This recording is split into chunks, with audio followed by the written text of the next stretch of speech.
final message for the ladies and gentlemen around the world and all the ships at sea. We all make choices, but in the end, our choices make us. So choose wisely. Subscribe to It's Erik Nagel wherever shows are found, on whatever platform you choose. And as always, leave us a positive review. Would you kindly? It's Erik Nagel. And it starts now. Ladies and gentlemen of the universe, the next voice you hear. It's Erik Nagel. Hello, everybody. Welcome to another edition of It's Erik Nagel. That is myself. Over in the upside down is Giddles. What up, buddy? Phone lines are open, 651-SMITHERS. That's 651-764-8437. Follow us on all the social medias. It's Erik Nagel across the board. Like us on Facebook. Subscribe to us on YouTube. By the way, again, have to state thank you for everybody who subscribed on YouTube. And even the Facebook has taken a few bumps up. It's doing very well. A few bumps up. Oh, usually say a few bumps. It's when you get roughed up by someone in an alley. Yeah, I got a few bumps. Yeah, a few bumps. Or if they're wrestlers, they're learning how to take a bump. But our Facebook is taking a few bumps up. Yeah, right off the with key. Followers. Thank you so much, everybody. We really do appreciate that. Lots to talk about on today's show, so we should just delve right into such things. Giddles, how have you been, man? Been okay. A little bit of a rough week, but, you know, getting through it.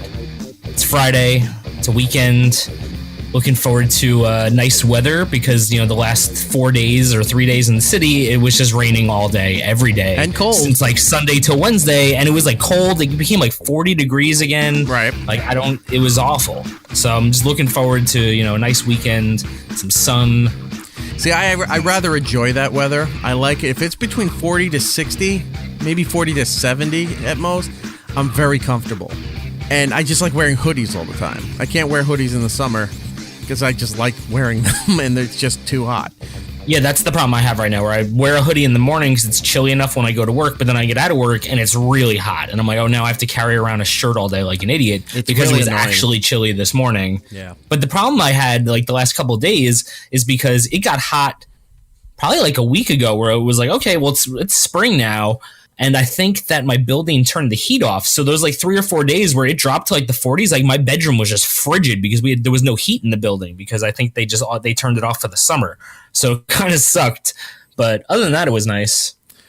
See, I feel you with the hoodie thing where, yeah, you're wearing it during the day and then in the morning and then during the day it gets really kind of warm. And it's just weird where I have a backpack that I bring with me to work. And you're wearing the backpack, but then you're holding the hoodie in your hand or over your arm, and you just feel ridiculous. Like, what am I? You want to kind of throw it out because you just don't want to carry it. You tie it around your waist like you're in like a 90s movie, like with like tied and it's, you know, the jacket flapping. See, I can't do that. What I do is I tuck it into the strap of the backpack, like on my shoulder, and I just let it hold that way. I'll do that. I bought a couple of years ago, it was on clearance. It was like a snowboarder's backpack, but it has an extra pouch on the outside where you'd put the snowboard. And it's actually very convenient because I could throw like my raincoat there and I could just tie it all up and it doesn't get in the way. So I'll throw it there if I have my backpack. But if not, if I'm just walking around and I have it, I just throw it over my neck like I'm carrying a dead deer out of the woods. Right. It's like, all right, just going to walk out like this, you know, all day like an idiot wearing a winter hat. I don't know. People just look at me like I'm homeless all the time. They're like, oh, there's that hobo guy with the purple hat. I'm like, yeah, that's me. They always give you money even when you're not asking for it. Yeah, it's great. I love it. It's a real curse. Yeah, it's a real curse. Let's see. Anything from me happening this week? It's just been a busy couple of weeks at the other job. Just a lot been going on there. New stuff being prepared for that network, and then, you know, sometimes there were some technical issues that we were trying to take care of, and that was pretty much consuming all my time last week. I really didn't get a chance to go out and do a whole hell of a lot. It was just in and out. No issues with. Oh, I do have an update of the lobster story. Oh, the lobster. So if you didn't hear in the previous episodes where I talked about having that lobster issue with two different supermarkets, And the one lady who was giving me a hard time because I was preventing her from closing up early. And then she sassed me, Giddles. She sassed me. That's what you get for buying a lobster at the supermarket. They're perfectly fine. I don't have a seafood place like that, a fresh seafood place around me. Otherwise, I would gladly go there and buy it. But how? You're in New Jersey. Like, how is there not fresh seafood near you? You're like a coastal state. I looked online, not in my town or the town next to me. I didn't want to drive half an hour to go to just to go buy seafood at that time of night. It was just easier to do. So anyway, there was problems with the seafood. The one lady was giving me a hard time, and I actually had to report her to the manager because I found her quite rude. Then I haven't seen her again until last Friday, where I was in the store. I was trying to find some stuff for dinner. And I walk over by seafood, and then I see her over there. She doesn't see me, but I see her. And I said, no, this is not going to happen. Did you go down like a different aisle or like, pardon me, put up like the fake mustache? Well, in that part of the store is the seafood area. And then right next to that is the butcher area, right? And over there is like the deli section. And then you have in the, they're not aisles, but they're just little setups, kiosks kind of things, whatever you want to call them, where you have like the imported cheeses, the Italian meats, all that stuff that pairs with everything. So I was like, well, I need to get some stuff over here. I have one of my headphones in. I don't have this one here, but I keep my back to the whole thing so I don't look at her, and I'm just getting stuff. And then all of a sudden I hear, will you be needing any lobster today? And I just kind of like straightened up, and I was like, ugh. So I said, nope, like very sternly. Nope, didn't even turn around to address her. And he's like, you sure? You sure you don't need any lobster or anything today? So, nope, don't need anything from you. And this put stuff in my basket and moved over a little bit. I wasn't going to walk away like to get away from her. Screw it, I'm not going to be bullied by this lady. I was just like, nope, don't care. Don't need anything from you. She's like, okay. It's like, even if all right, that okay. If I had turned around and said, yes, I do need a lobster, you could tell she was going to do something to it. So I was like, I'm just, she remembered. She remembered you, Eric. It was weird, though, because I had the beard. I had that beard going the last time. And then on that last Friday, I was all new haircut, clean shaven and everything, so I didn't think she would recognize me, but she recognized me. She was probably looking for me, waiting for me to come back after that incident. Oh, I'm sure she made mental note of it. She probably went in the back room and made a sketch of your face afterwards. She like sits at home doing crunches, and every time she comes up from a crunch, it's a picture of you that she doodled based on memory. She's like, when this guy comes in here, she was taking various raw seafood. Yeah, and then you walked in and she was like, would you like a lobster? And you said no, and she had no idea how to handle it. Probably true. Maybe she had like a 1 hour photo thing going where there was photos of me all over her living room wall. I'm picturing it. She was making collages of me out of raw seafood. Like the crab is my head, and then, you had oysters and clams and scallops and... Oh, my. Oh, my, indeed. But yeah, so I just realized okay, she's there on Fridays. Can't go buy anything there on Fridays because I just don't want to deal with her nonsense. Don't. I think the other guy that runs the seafood department, the older guy there, I think he hates her too. Because the next day I came back and the manager's like, no, give him on me because of what he had to deal with yesterday. That old guy was laughing. Like he was having a good time. He was like, here you go, man. Anything you need. Don't worry about it. It's like, they don't like her. Maybe. Good to know. So I can, the note here is lobsters on Saturdays, not on Fridays. Yeah, that's the thing. I just wouldn't, I don't know. You know my thoughts on this. I would just go to a seafood restaurant and get a lobster. But then driving around this week in my local area, I see Party City. Remember that store, Party City? Oh, yeah. It's always a party there. Really ridiculously priced garbage that you would have for a kid's party, any kind of themed party that you may have in your backyard or holiday or something like that. Shitty piñatas and tablecloths and just disposable stuff that just fills landfills. It's just a garbage store. Right. Overpriced candy and very expensive for decorative balloons. Not just regular balloons, but the Mylar balloons. Ridiculously overpriced. So I see a sign that it is preparing to close down. Right? So I was like, oh, that's the thing that's been around there apparently for years. So all of a sudden now it's going to close down. I happened to look online, and Party City announced that it's closing 45 stores because of a worldwide helium shortage. Yep, there's definitely a helium shortage. What are people using helium for? Are there that many people using balloons that there's a helium shortage? Like, I'm going to play dumb guy here, but what else besides it being a natural element? What's the common use of helium outside of balloons? Where is there a shortage?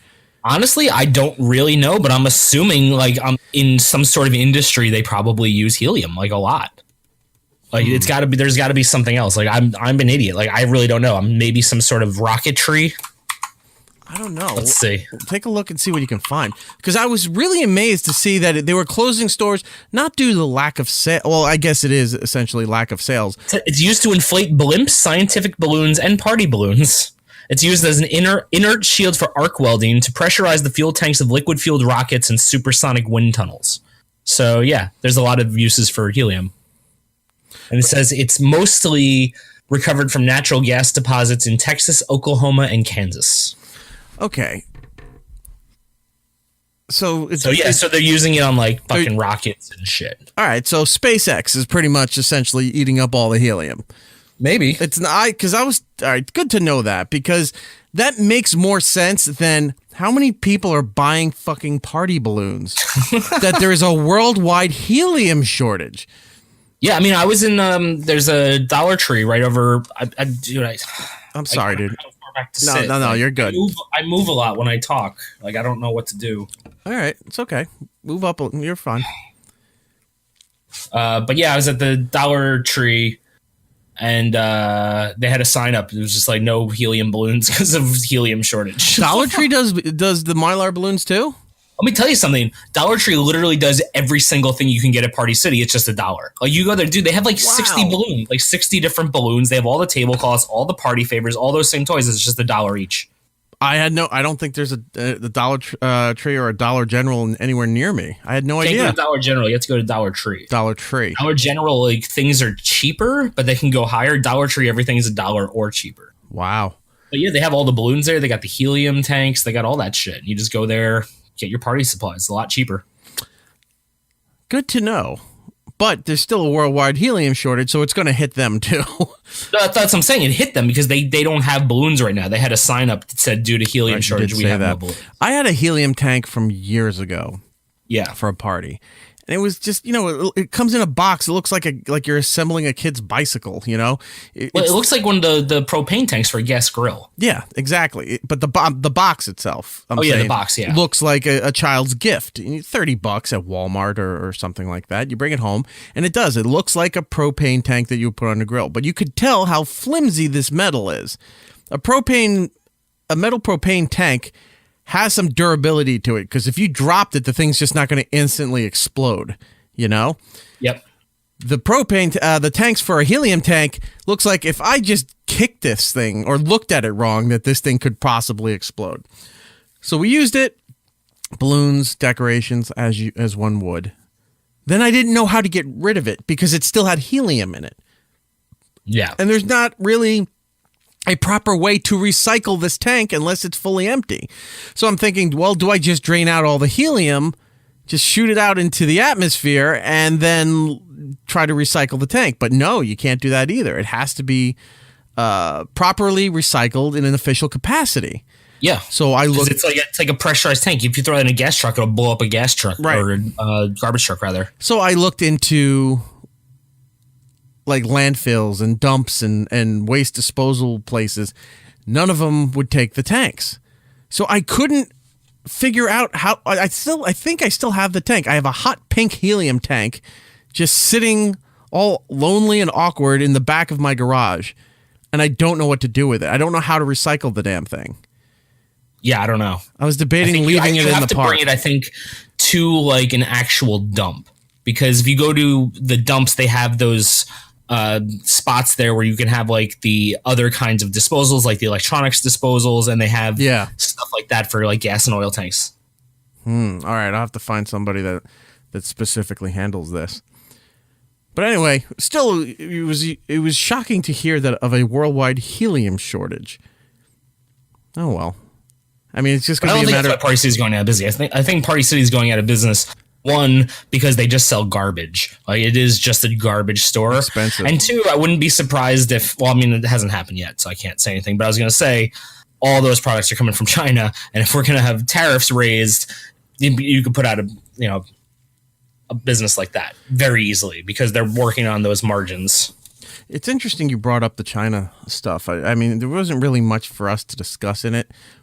Yeah. But I was watching a news piece about what this means for America, right? So, yeah, you'd see, higher prices or shortage on certain electronics and other material goods. And even though that would suck, they're not necessities in the sense of, all right, so you may not be getting a brand new iPhone next year because of this stuff with China. Not really going to, kill everybody in this country or really set us back. It'll hurt Apple's profits, but everybody will still be okay, right? No. What do you mean no? From a lack of of a new iPhone coming out? Well, no, the tariffs are going to hit more than that because I'm getting to that. Destroy all the farmers, and that's exactly what I'm getting to. So I'm saying, like, you see the initial stuff they put up front about, material goods and electronics and things like that, and I'm seeing this and I go, all right, it sucks, it really does, but it doesn't devastate us until I saw a different news report, which is where this comes in, where they start showing, does what Americans may not know, the amount of produce that is purchased from the United States to feed people in China, and that's going to devastate the farming community. Look, the farming community in the United States, even though we have the most food and the most land and all this other stuff, is always pretty much like the redheaded stepchild of every industry in the United States. They constantly are just screwing over the farming people. And then it got to the point where it was too expensive even to sell their stuff outside of like their local road stands and farmers markets. To sell it on a mass scale to supermarkets and other food supply places in the United States was very expensive. Gas, cost of shipping, the actual the taxes on the stuff. So they were selling it outside of the country. Well, yeah, and because the companies in America were importing fruits and stuff from other countries because it was cheaper and that they could make more of a profit on it. Right. So they're just showing this one. I wish I remember what state it was in. But they're talking to this one young girl. She's got to be in her mid-20s. She's a 6th-generation farmer. Yep. And she's been doing it all her life, just like her family has been. They've owned this farm since, I don't know, late 1800s, something like that. And she was planning on taking over the farm from her parents and her older family members. As she got older, they would become her farm and their kids' farm and what have you. And she said, I don't know if we're going to be able to survive this.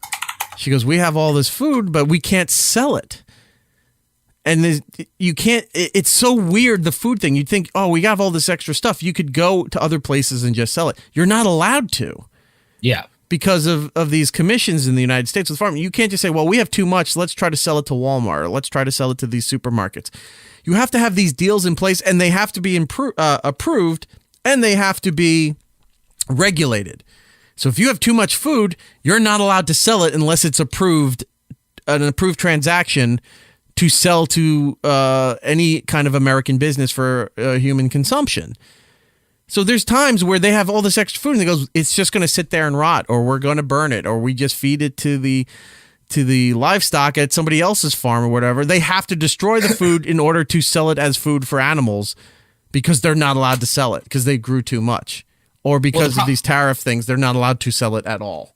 Well, no, the problem with the tariffs here is that what China is going to do is China is just going to buy the soybeans and the soy that they were buying from all the farmers in the Midwest. They're going to buy it all from the people down in South America now. And what's going to happen is they might not come back. China might not come back. All these farms might just be out of business now. And the fact that we're going to have a trade war and have to spend $15 billion of our taxpayer money to pay the farmers so they don't go out of business is fucking mind-boggling to me. Like, yeah. I can't understand it. Like, we're paying to keep these farms in business. ourselves through our taxpayer money because our government is fucking them over. Like, that's fucked up. That is fucked up. And while you can't believe that, the whole thing about she showed this silo warehouse barn, whatever they had where they store the food right after they pick it. She was pointing out, she goes, this is just going to sit there. We can't do anything with it. No one's going to buy it. There's no buyers in America for it. All the buyers for soy are out of this country. Right. And they're not allowed to sell, obviously, one to China, who were there, they were supplying for, but they're just not allowed to go and say, oh, we made a deal with Brazil, or we made a deal with this company over in Nova Scotia that we're going to sell stuff over there. No, you're not, because that crop was specifically regulated and grown for sale to go to this region of the world, and if it's not going there, then you can't do anything else with it. Yeah. So all this food is going to just sit there and die, and they can't do anything about it. Yep. Nothing. It's such a mess. But if you really want to like get a good look at like some of the stuff that happens with like the farming industries here, there's that show on Netflix, Rotten. It's like a 6-part documentary series where they kind of talk about like how the food industry works and like how, corporations in the food industry works in America. And it's eye-opening. Like, I thought it was just going to be a typical, these are just some hippies and they're like annoyed at these companies. But no, it's like really crazy, fucked up practices that are happening. Like, if you buy garlic that's from China, it was most likely peeled in a prison by prisoners who are using their teeth to peel it because they have no fingernails left from peeling garlic all day. Like, it's really fucked up, dude. Ew. And like these companies in China are buying the American farms. The American farms can't sell it. It's crazy. Wow. But that's just garlic. Like, so I can only imagine with like soybeans and all this other stuff that's happening. Like, it's a really crazy world. And it's really fucked up. So it's called Rotten. It's on Netflix. Yeah, it's called Rotten. It's been out for like a year or so. It's really good though. And I thought it was going to be just stupid. Oh, we got to save the planet type thing. But it's actually, no, it goes into how the whole chain of, how the whole system works. It talks about like the fishing up in, the Northeast. It talks about the garlic in California. It talks about like all the different foods and like how crazy and fucked up it is. Like that commercial, like, regular fishermen in Boston and, the Northeast can't keep certain amounts of fish because those quotas have already been bought by other corporations who have to sell that fish. So it's like literally putting mom and pop fisheries out of business. Like it's so much to go into, and it has nothing to do with like the tariff stuff, but it's really interesting to know how our food system works here. I'm gonna have to go check that out. Definitely check it out. It's worth it. All right. Well, that's happening. Yeah. Helium. Helium's shortage, Chinese tariffs. And then I don't know if anybody wants to discuss the abortion stuff that's going on, but that's just getting crazy. Like, it's insane. It's totally insane. It's crazy religious fucking nuts, and they have to stop. They have to stop. Like, I don't understand what they're doing with this. They're trying to get this in front of the Supreme Court so they could have the 2 justices who were just approved, try to overturn Roe v. Wade. Yeah, and they're going to try. They are going to try. They're going to be like the raptors in Jurassic Park, just testing the fences. Like, just keep throwing things in front of there until they find the weakness, and that's what they're going to do. And it's just really frustrating because it's like, this is what everyone said was going to happen, and so many people are like, oh my god, you're just an alarmist. It's not going to happen. And it's like, now it's happening, and they're like, well, we're going to post cat pictures on Facebook to break up all the mean politics talk. It's like, no, dude, like, we have to talk about this now. I was amazed how fast this all came together, because it was really just, as far as the news goes, the mainstream media news, was that everything was focusing on Georgia, and that bill being passed. And then all of a sudden they're like, well, we're going to wait to see what happens to Alabama. And then Alabama tops what Georgia does. And then it said, oh, also the following states, Missouri, Kentucky, Tennessee, blah, blah, blah. Now even Ohio. It's like, wait, this all just popped up. And the thing is, it hasn't just popped up, though. Like, this is what I've been finding out. I'm not paying attention. That there's too many issues and too many things in the United States that one person can't follow everything, can't focus on everything, right? So you do rely on the news to update you when other things are coming to a boil, or things are happening that are of importance to let you know, so you understand some of the stuff that's going on. I don't follow the abortion stuff. I haven't forever. I mean, I don't care if it isolates people, but it's not my decision to make. I feel it's a pro-choice thing, But then all of a sudden, the Georgia stuff was coming around, and then Alabama, and then like 6 other states. And like, wait, what? For me, I was like, why did this just show up now? I thought that maybe this was like a smoke and mirror kind of tactic. Like, this is showing up now because something else is going on that they're trying to distract you from that by focusing on this. But like you said, I was watching some reports and reading some things, and that this has been boiling for a while. I just was not aware of it, and I'm sure most Americans were not aware of it. It just hit this past week to 2 weeks, where all of a sudden now it's full front of it's on the front of every news thing, where like this is all happening at once, and everyone just freaks out because it's a new thing that hit them out of nowhere. But the thing is that, yeah, and that's the thing, that's where it is, because it's not a new thing. Like, I've known about a lot of these cases going on in all these states, because I just, you know me, I don't watch the regular news. I just get my news like from reading all different sources. So it's like, if I read something and then I read a comment, I click on a new article and I fall down these wormholes and I'm like, oh shit, this is like really happening. And then I click on like state governments and I read the bills and I'm like, oh, this is like fucked up shit and this is happening. But this was kind of like, for the Roe v. Wade thing, this is like kind of like how it worked with marijuana, where it was like, one state got it to pass, and then all the others that were waiting online are like, okay, well, now that state got it, so now we're going to go for it. And that's what happened with this, where like Alabama pushed their extreme law.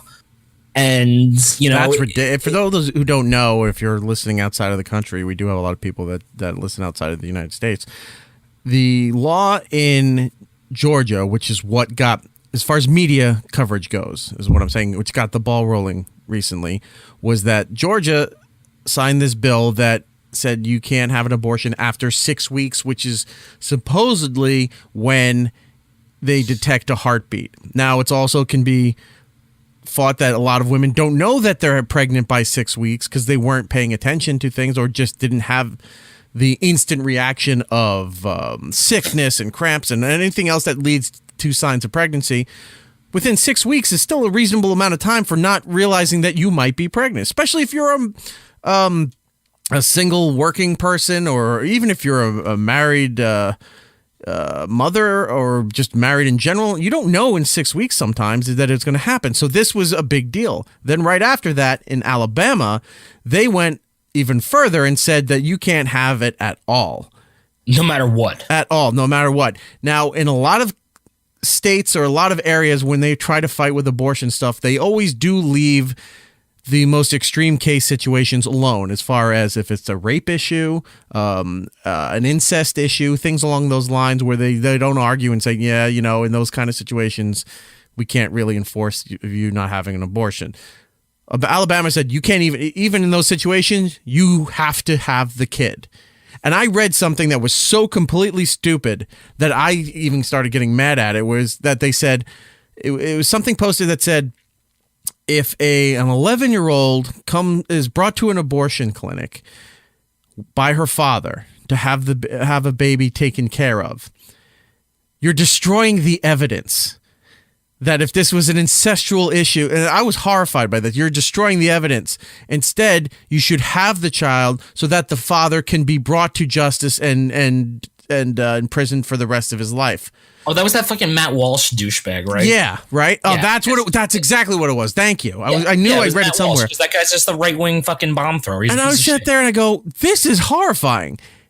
And then I see all these other people that were attacking him, but then I saw all these people that were repeating this statement as a news blurb for somewhat legitimate online media.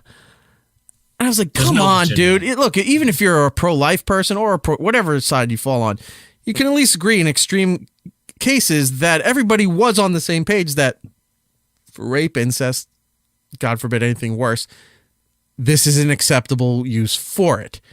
To go the other way and say, nope, you can't even use that now, that an underage child who was going in to have an abortion could be arrested for trying to get an abortion. Nurses or practitioners or something that would actually do the procedure could face up to like 99 years in jail or something ridiculous like that. Yep, and meanwhile, the person who raped the woman has, there's no penalty, no forcing of having to pay child support, like nothing. Literally, like, nope. Well, you did what you're supposed to do as a man. You got a woman knocked up, like literally, like old school Bible bullshit. And it's fucked up because then, the other side of the spectrum is you have people saying we need to build a wall because we got to keep all these Mexicans out because they're raping people. But if they happen to rape someone in Alabama, well, you're going to have that kid. What?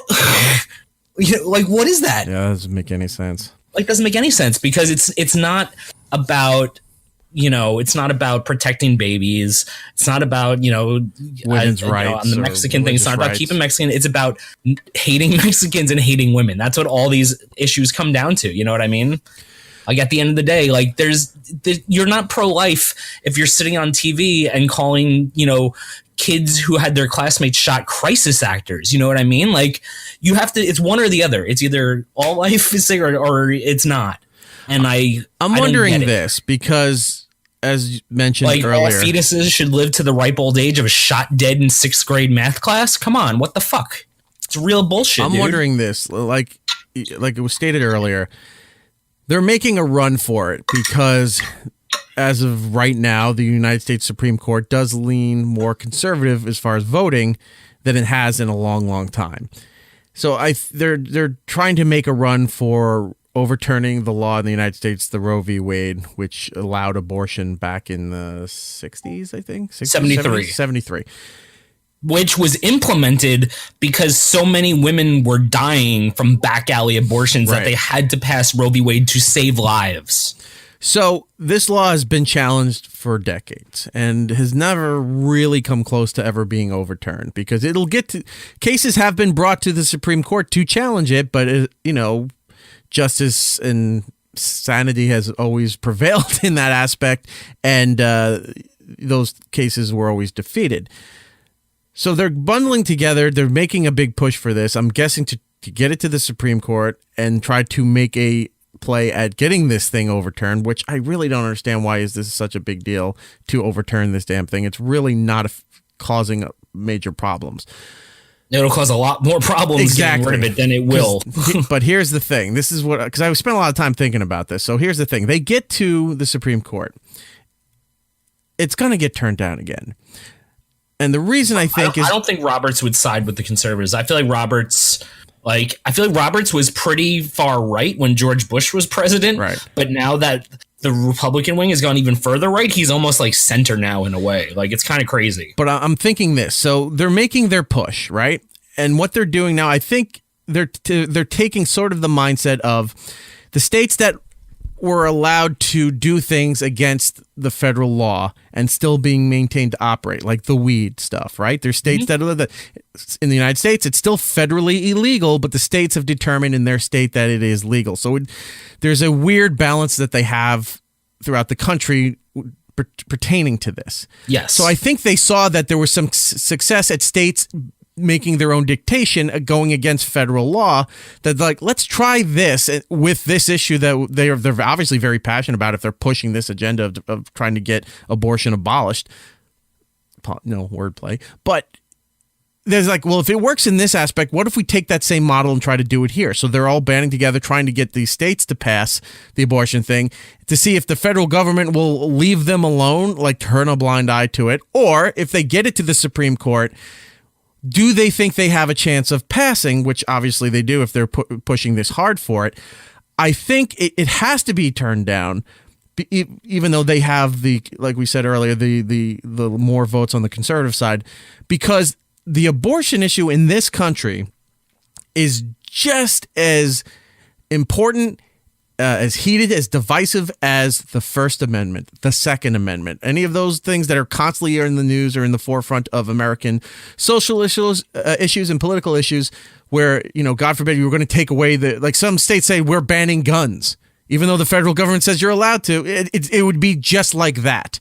It's that big. But the difference is there'd be people who would be willing to march on Washington with their guns to try and violently overthrow it to protect their gun rights, but they're not doing a goddamn thing right now to protect women's rights. That's the people. And I get that. You're completely right. I'm talking about the matter of how important this is about the state challenging the federal law, right? Yeah. It's just as serious as if somebody said, these states said we're banning guns and we'll take it to the Supreme Court to see what they say, and we're going to go against the federal law. It's that important. It's not like you're talking about unfair voting practices or school budget education. This is a top tier issue.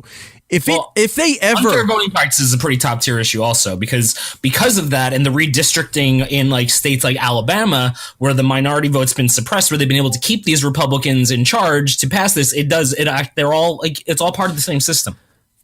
But I'm talking priority list. A top 10, a top 5, top 10. Abortion's up there. Abortion is up there in the top 5. Oh yeah, right? I would say like voter suppression and voting rights is up there too.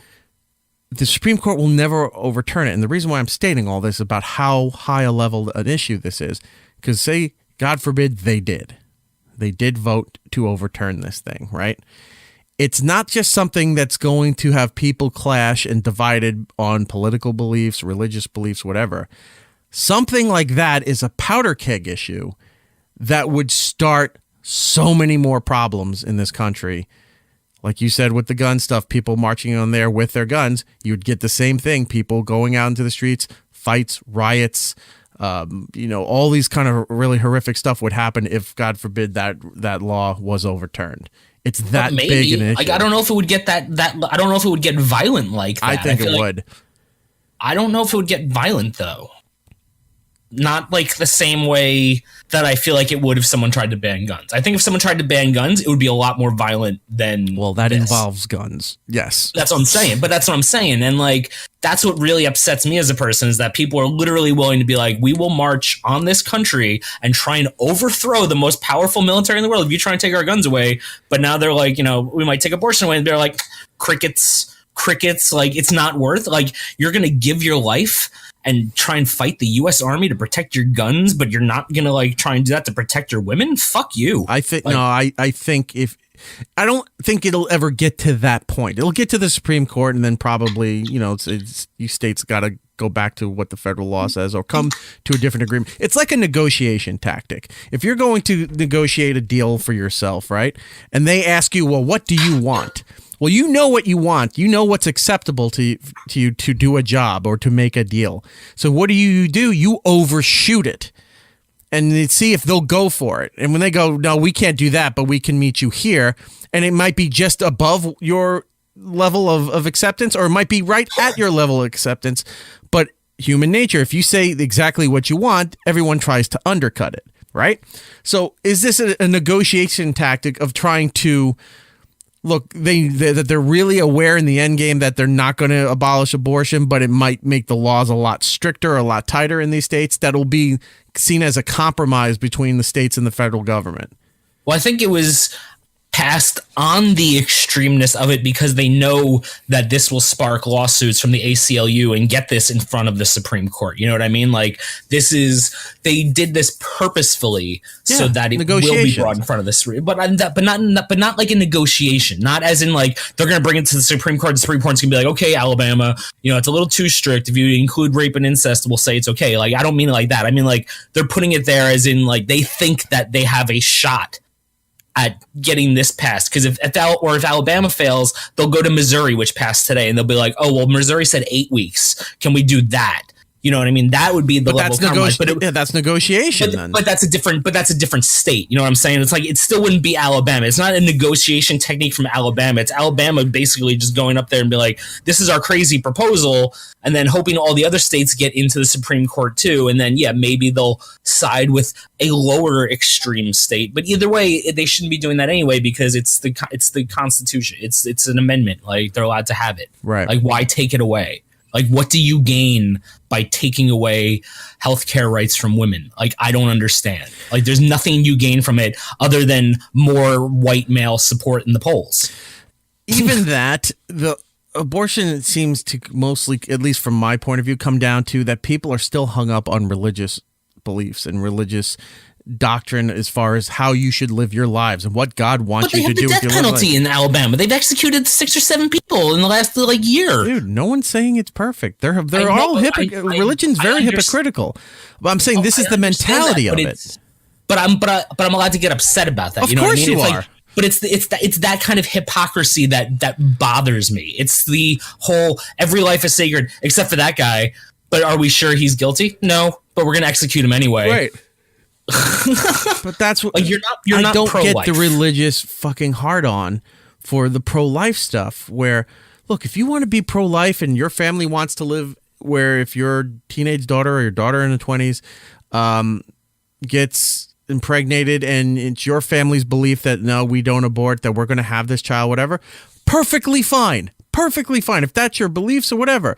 But if your neighbor, but that's only if it's your beliefs and not your family pressuring you into that because that's their beliefs. That's what I'm getting at. So your family's fine with that, right? Yeah. And that's how you believe, and your whole family's this is what they believe and how they want to approach it. Totally fine. You don't have the right to pressure your neighbor, that family that is having this kid, and if you're the neighbor and say I don't believe in she should get rid of that kid. Or if you're the ones that believe you should have a kid and your neighbor's getting rid of that kid, you can't go over next door and say, what the fuck are you doing? You can't do this, and cause a problem for that person because that's what they decided to do. You should have the right to decide, the right to choose if you're going to keep it or not. You're getting the best of both worlds. And what do you give a fuck if this person is going to have an abortion? You're like, are you going to help take care of that kid? Are you giving any money, any kind of value to that kid's life? Are you educating the kid? Nope. Medical treatment for the kid? Nothing. You have nothing to do with it. So who gives a fuck what they do?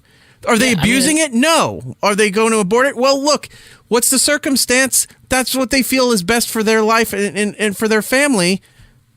It's none of your fucking business. Yeah, it's not your business. It's not your life. It's not your business. And also, this is Alabama, a state that's 50th in education, 50th in healthcare. Like, they are literally the bottom of the barrel. Like, they can't say that they care about kids' lives if they're not putting any money into education, not doing anything to help them with any kind of medical needs. It's like, they don't care. Right. They don't give a shit.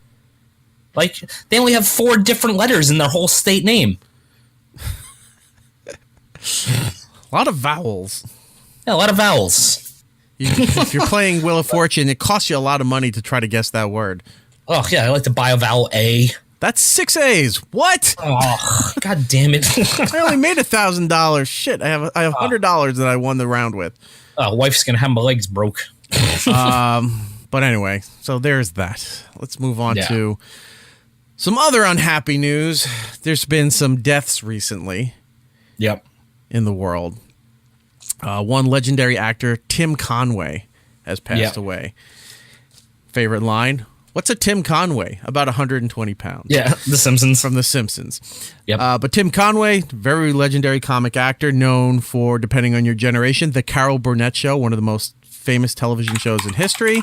Also known for the Dorf series, where he played this goofy short guy who would try to golf, try to do home repair. Dorf would on whatever. And it was back in the time of the 80s when selling those movies and those straight to VHS kind of films were a big deal, where you'd see the infomercial on TV at night and you'd call the 800 number. For 3 installments of $22.95, you can get the complete Dorf on golf set. Yeah. He passed away. Very nice gentleman. We had him on the show back on Opie and Anthony on Sirius XM. Really funny guy. He's never not in the moment. Even when he's trying to be snarky and trying to be sarcastic or whatever, he's always on. And then when you're off, he shook everybody's hand. He took photos. He's one of those guys that appreciated what he has and what people gave to him. And if you came up and you were a fan, he was always happy to recognize that somebody was a fan of his and support him.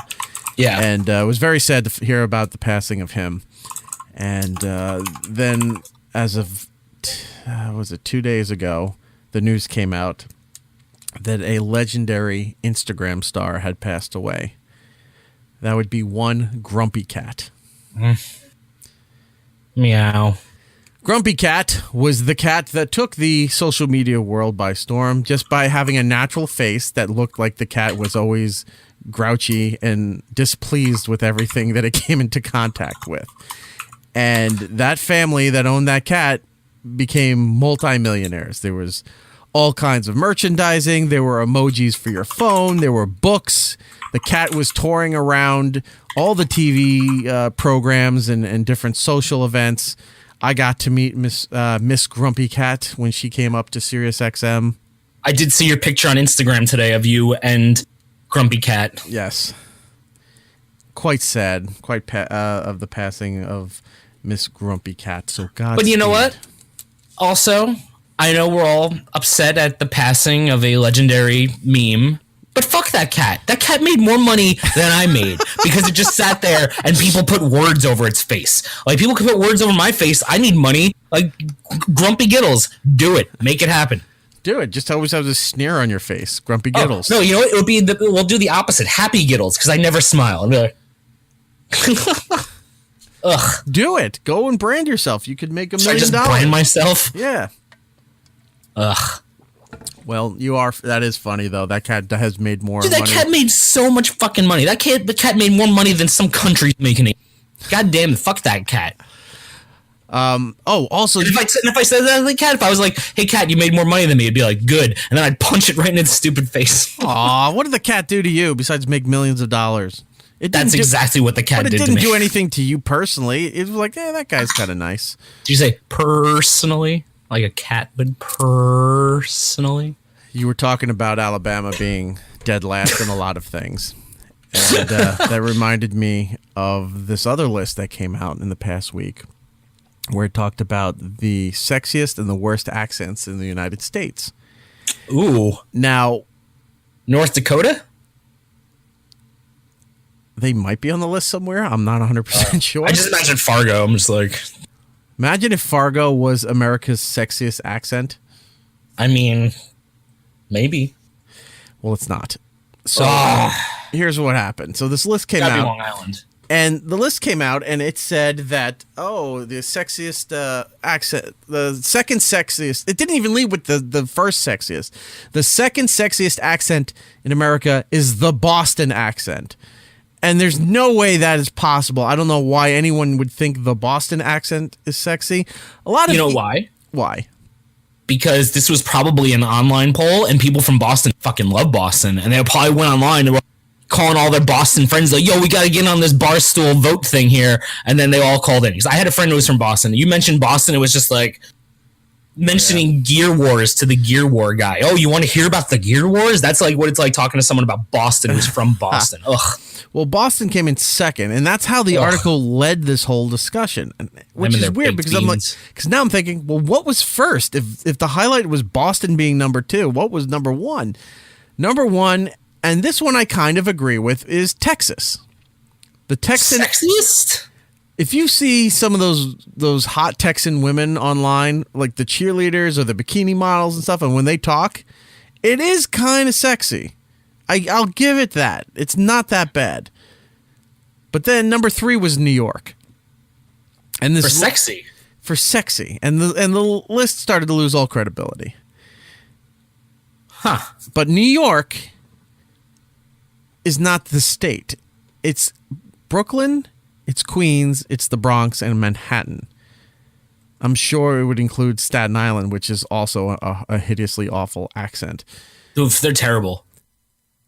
But then you have, rounding out the top 10, you have 4 is Maine, 5 Chicago, which is another awful accent, 6 Mississippi, 7th Hawaiian. I don't know what a Hawaiian accent sounds like.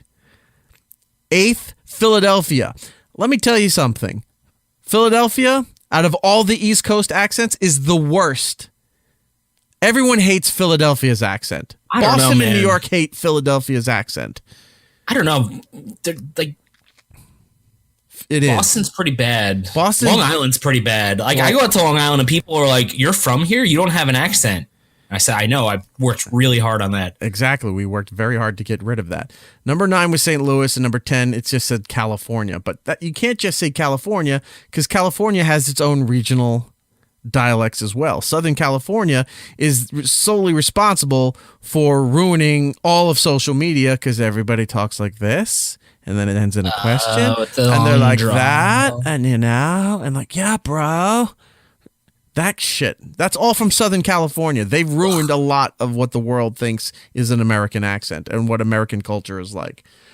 But since you mentioned Long Island, we go down the list.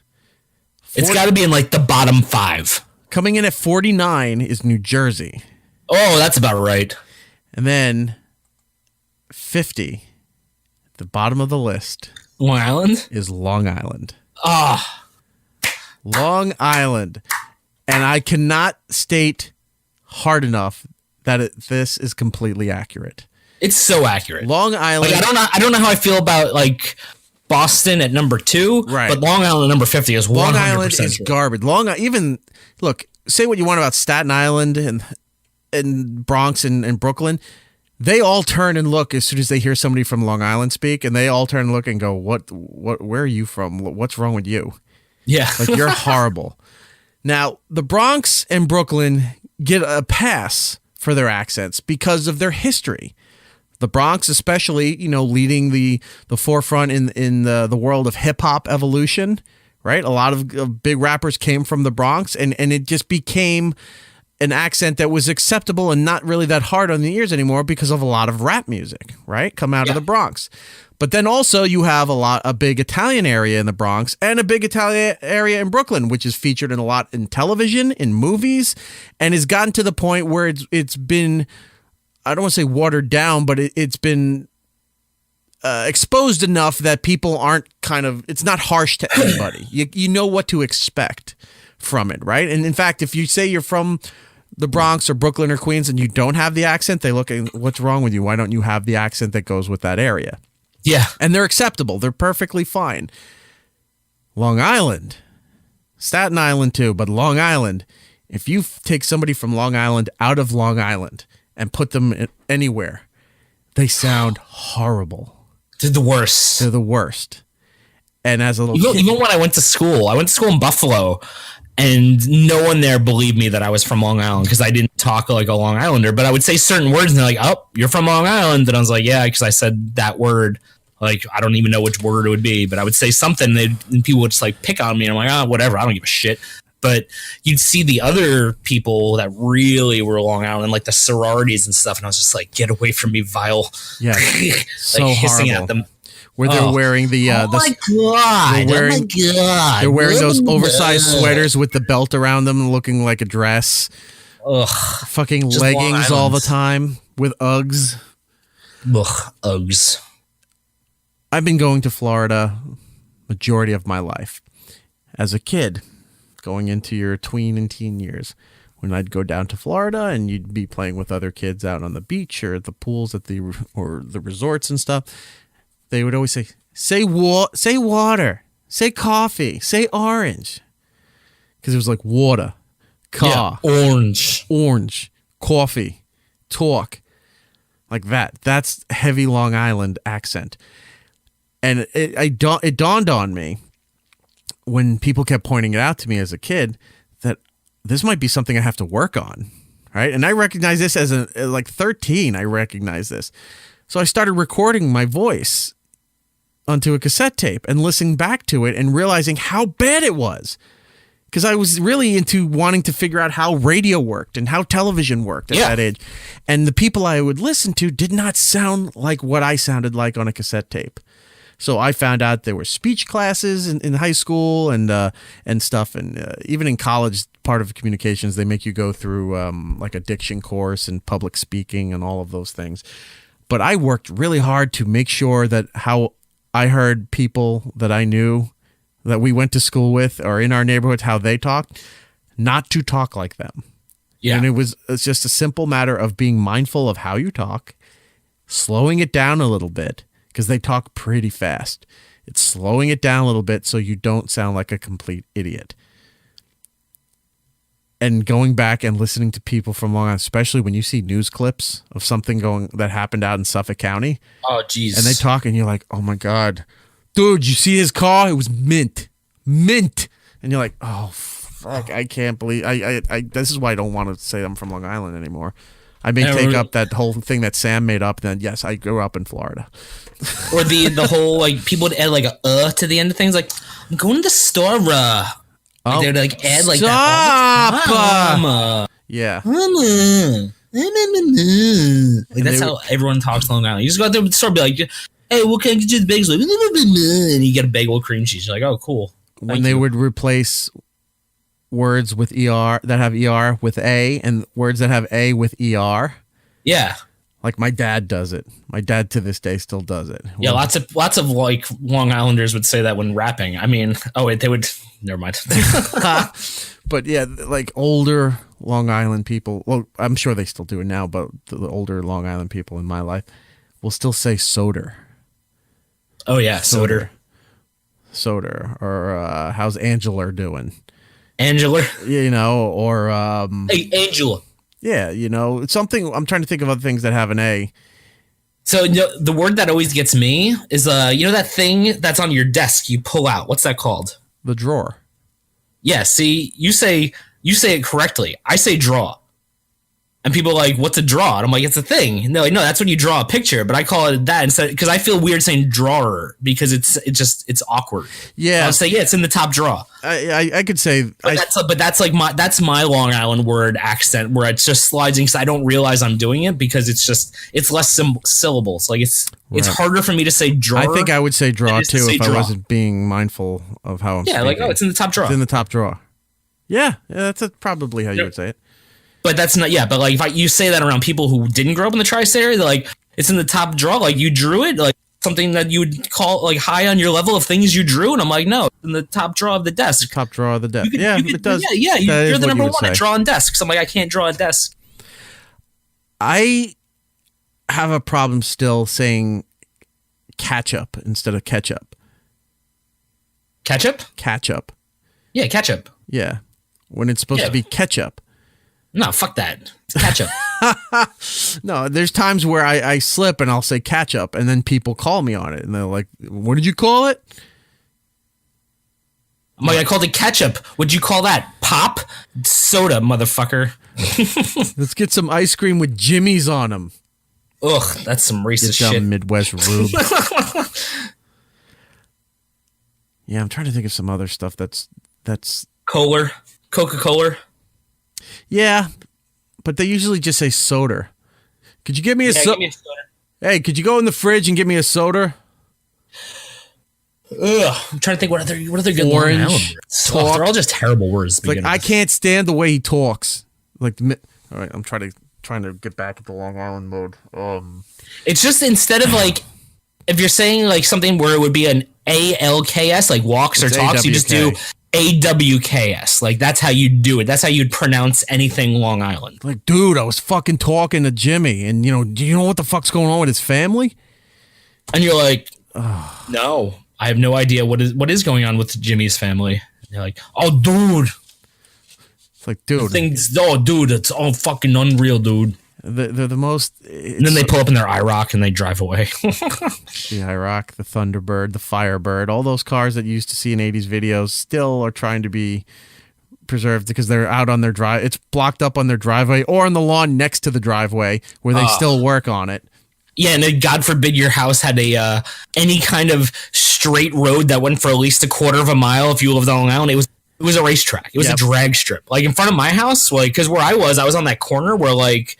You know how I'm disarmed. It was like an L shape, and people would just fly down that corner all the time. Like if I was playing basketball in the street, my parents would be like, "You're gonna get killed." I'm like, then why'd you put the basketball court in the street?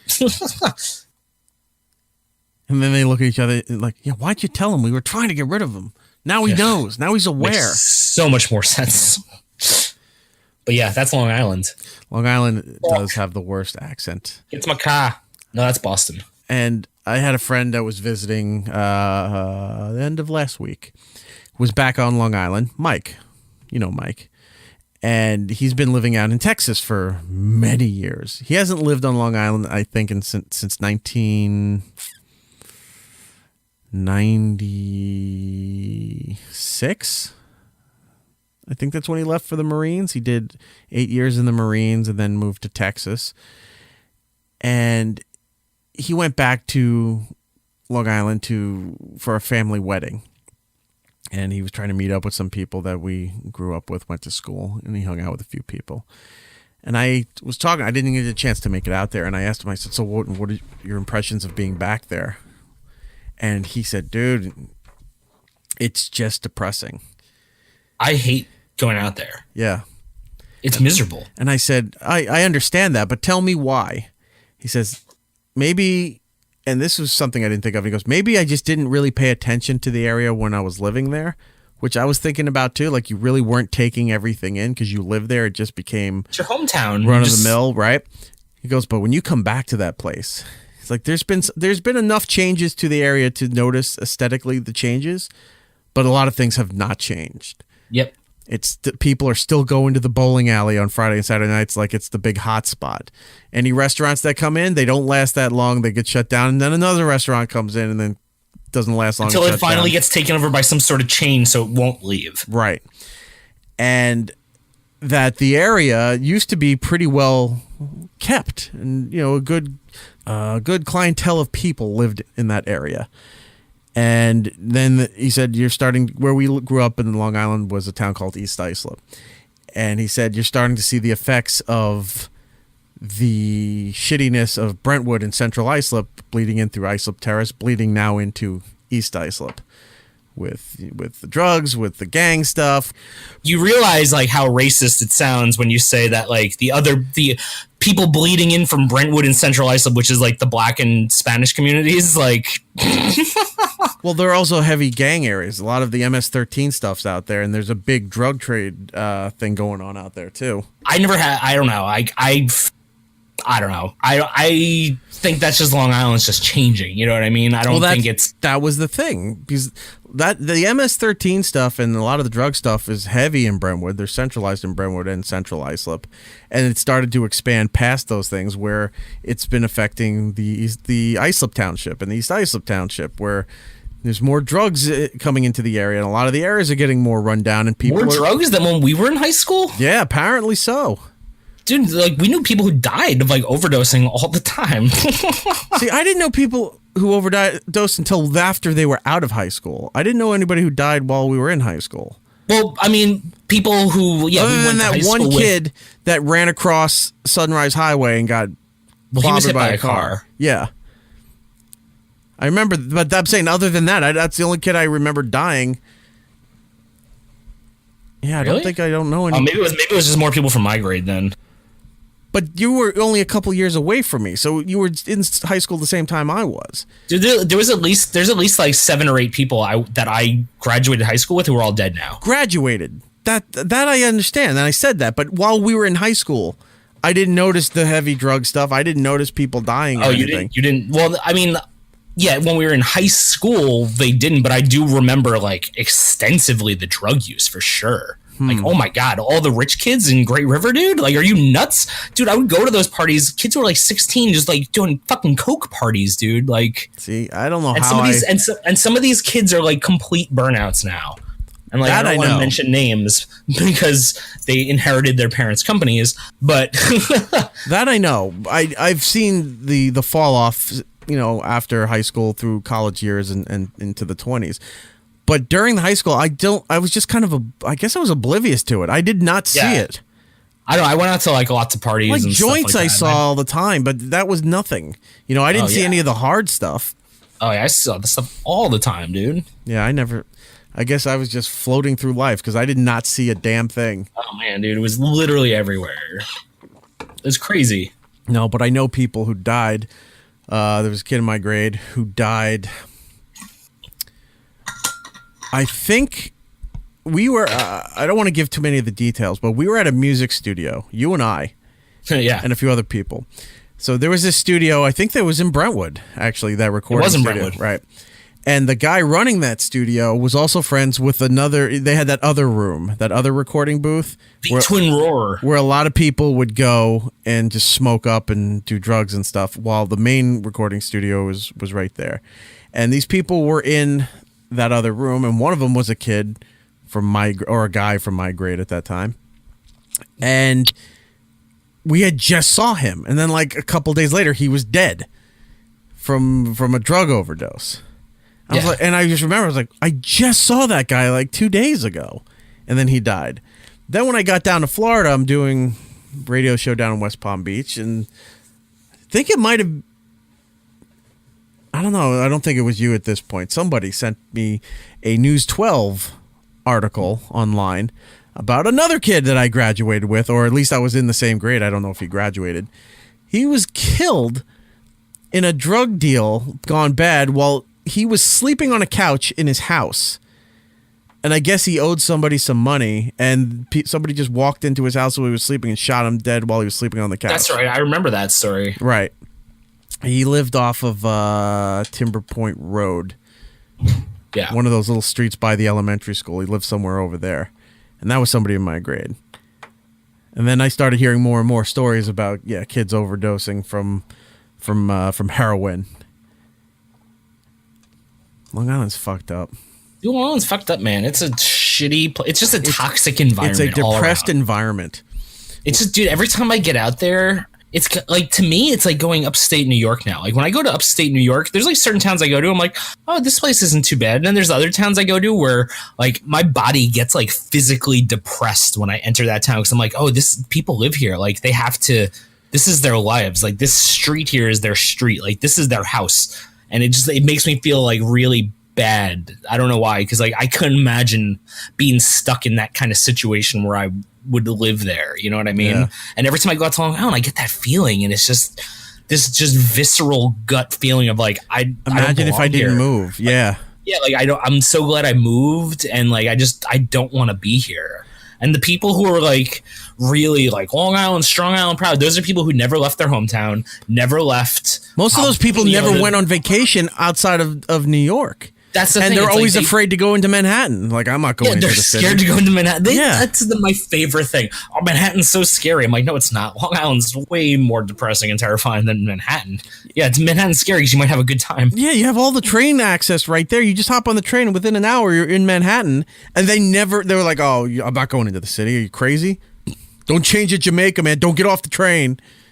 Oh, people are so scared on Long Island. Yeah. It's so funny because they put on such a strong island, like, yo, what up? I'm this tough We're the bro. best. But then at the end of the day, they're like, yo, I ain't going over there. It's scary, man. I was amazed because we were fortunate enough that my family would always take us on vacation every year, right? And they would get us the hell out of New York, and we would go and we would travel. And it was always amazing growing up when you realize a lot of people, for one reason or another, like if it was a financial thing or something like that, or just, family struggles, whatever, that they didn't travel that much or they didn't go anywhere, you get it. But a lot of these families that we went to school with were doing pretty well. These are people who had middle class incomes or higher, so they definitely could go do stuff. And if their vacation, if they did go anywhere, they went up to Hunter Mountain to go skiing, and that was about it.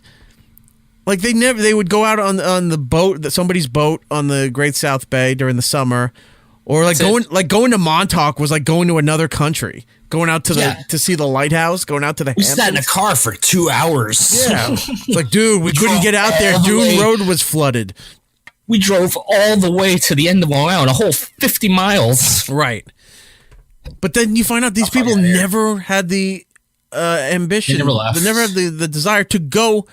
Look, most people in the tri-state area go down to Florida at some point or another. They have family down there, or it's just where they go. It's just how it works. They never left Long Island. Yep. And I don't get that. And that's why like the accents are getting worse, because it's just people who've never left having kids, and then like the accents just keep getting heavier and heavier, and like in like 10 years you're just gonna sound like the Charlie Brown teacher, or the Peanuts teacher, wah wah wah wah wah wah, like every time you go out there. It's the trombone with the plunger on the top. Yeah, exactly.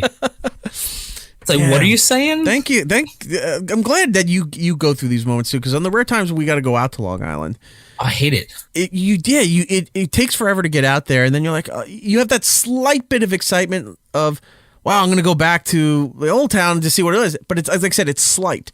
You're like, oh, I'm going to go check everything out. And then you get there and you're like, okay, all right. Oh, I don't remember it that. Did it really look that bad down that street? Well, let me see what my old house looks like. All right, they're doing okay. Or sometimes other people go in there and they're like, wow, my old house looks like shit because they don't take care of it anymore. Yeah. And you're just like, wow. You stand there for a second, you go, and you try to envision yourself now living there.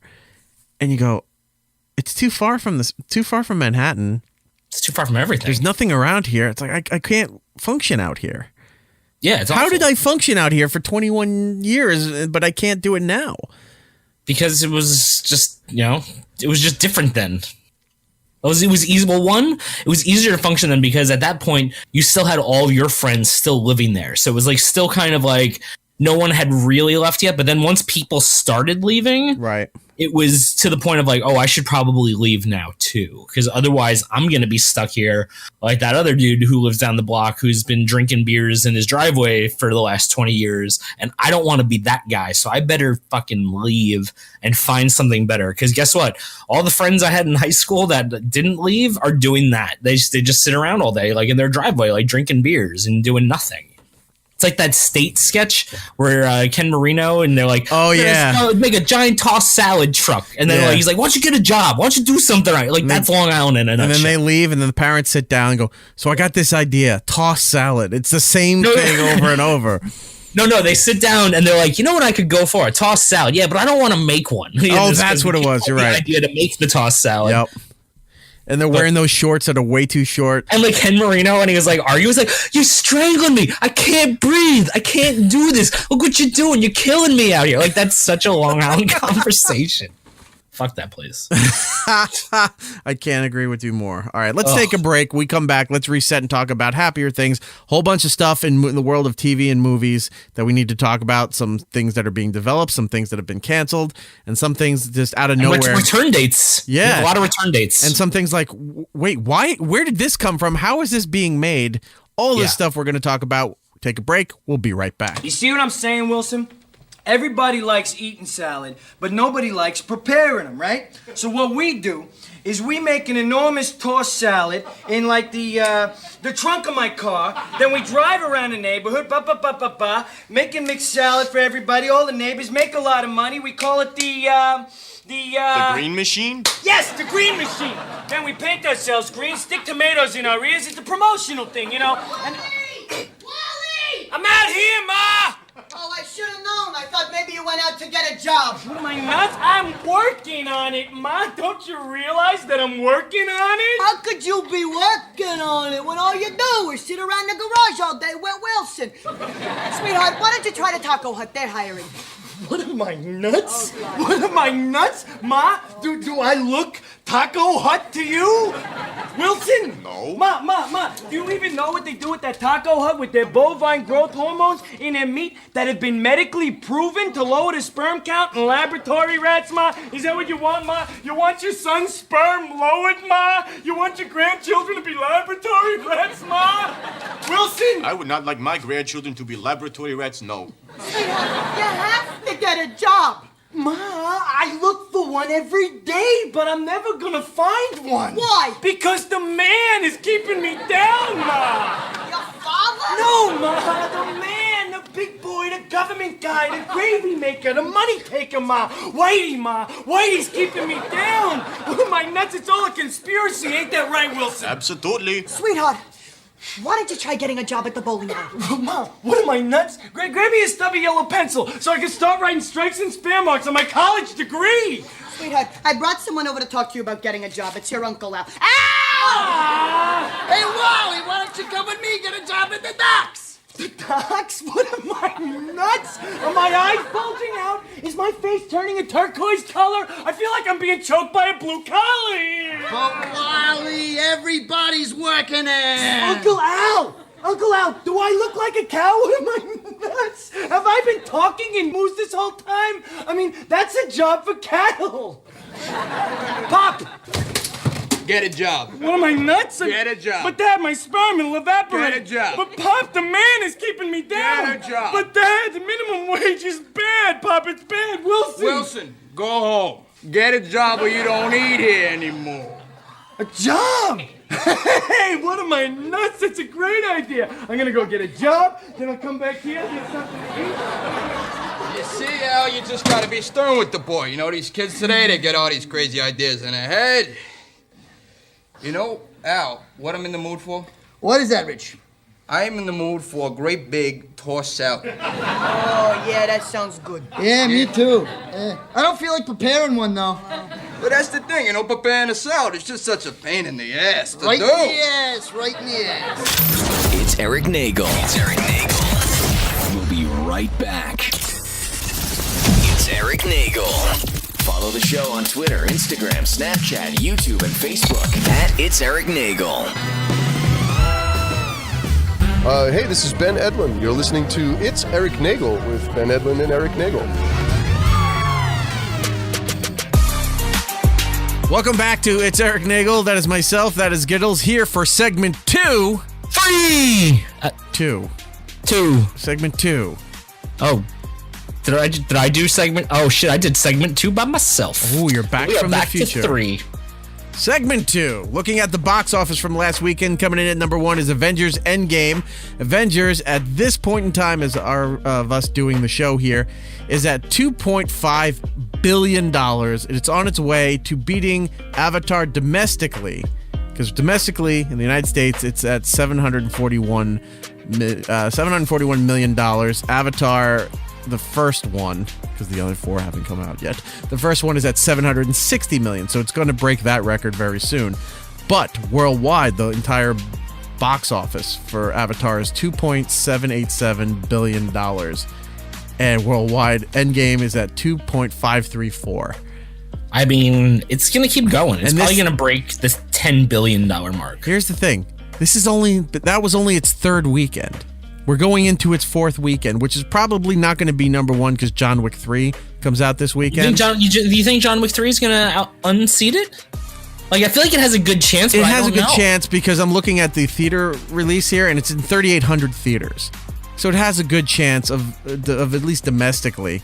That is true, because I keep forgetting that, like, the first John Wick flew under the radar until everyone was like, oh, did John Wick. Then John Wick 2 came out and everyone saw it. Now everyone's like, I'm really psyched for John Wick 3. I forgot that it's building. There's a little teaser I saw on Twitter today where he's just walking through some kind of rainy looking city at night, and then it just pans down and there's another dog. And that's just how it ended. I was like, I'm like, what's the dog? Did they kill this dog too? There was a headline I was reading and it was like, I mean, I guess it's not spoilery, but it said that he has a dog that like assassinates people. Like there's assassin animals in John Wick 3. So there's like animals that are trained to kill people and animals that are trained to fight too. So like I'm so excited for this movie.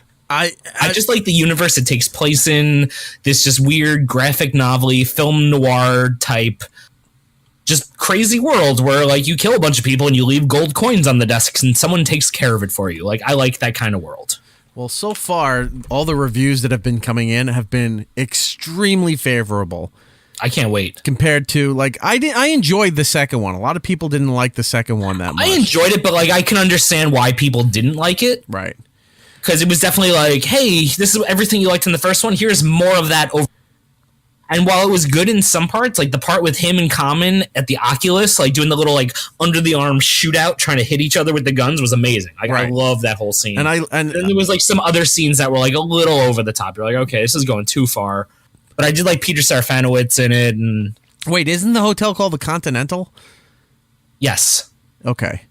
When him and Common are like when they're trying to kill each other and they're walking through the World Trade Center building. Oh, right, okay. And they have like the silence guns and they're just like, and just like missing each other and all the bullets are just going into the walls. Like, yeah, that whole part. Then they get on the subway and he like kills him, but we never see him die. It was the equivalent of doing the 2 for flinching punch, just so that nobody thinks that the kids are just trying to secretly do it so that the adults don't see it. It's like, yeah, like, oh, it's so good.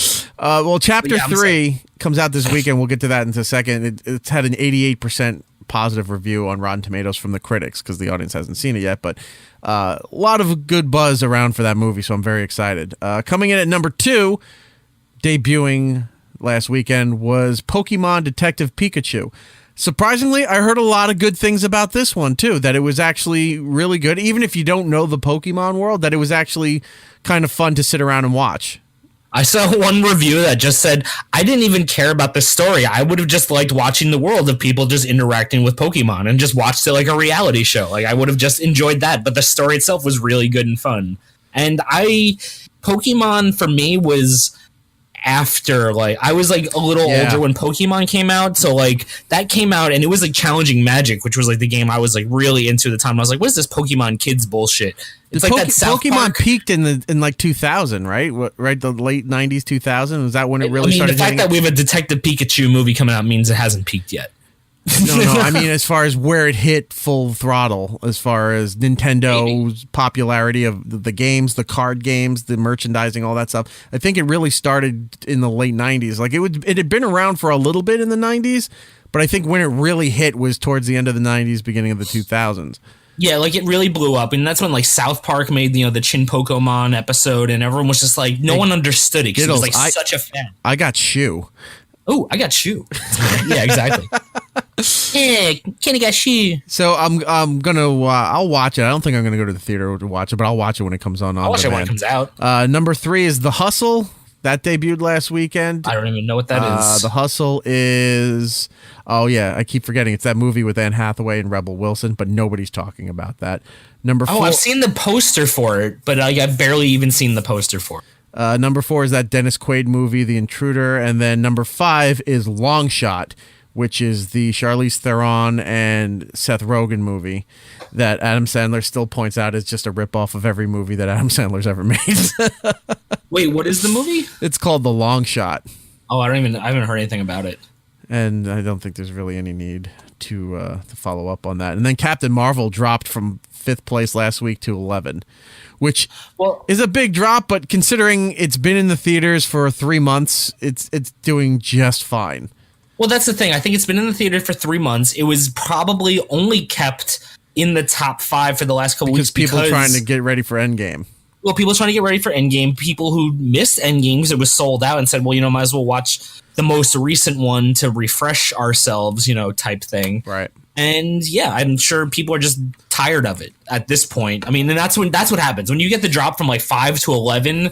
It's really like it was artificially at 5 for like a little bit, and now it's like just which is brilliant as far as movie and storytelling. It's brilliant to have a movie spaced out a few months and said, look, we could probably keep this in the top 10 up until the next movie because they connect. Yeah.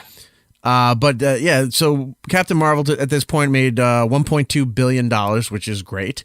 And at the end of the month, it comes out, I think on the 28th, it comes out digitally.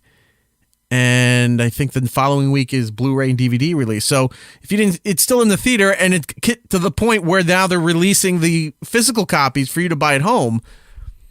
Like Disney's really killing it on all sides here. It's like the movie's still in the theaters, and we now have to release the physical media of it.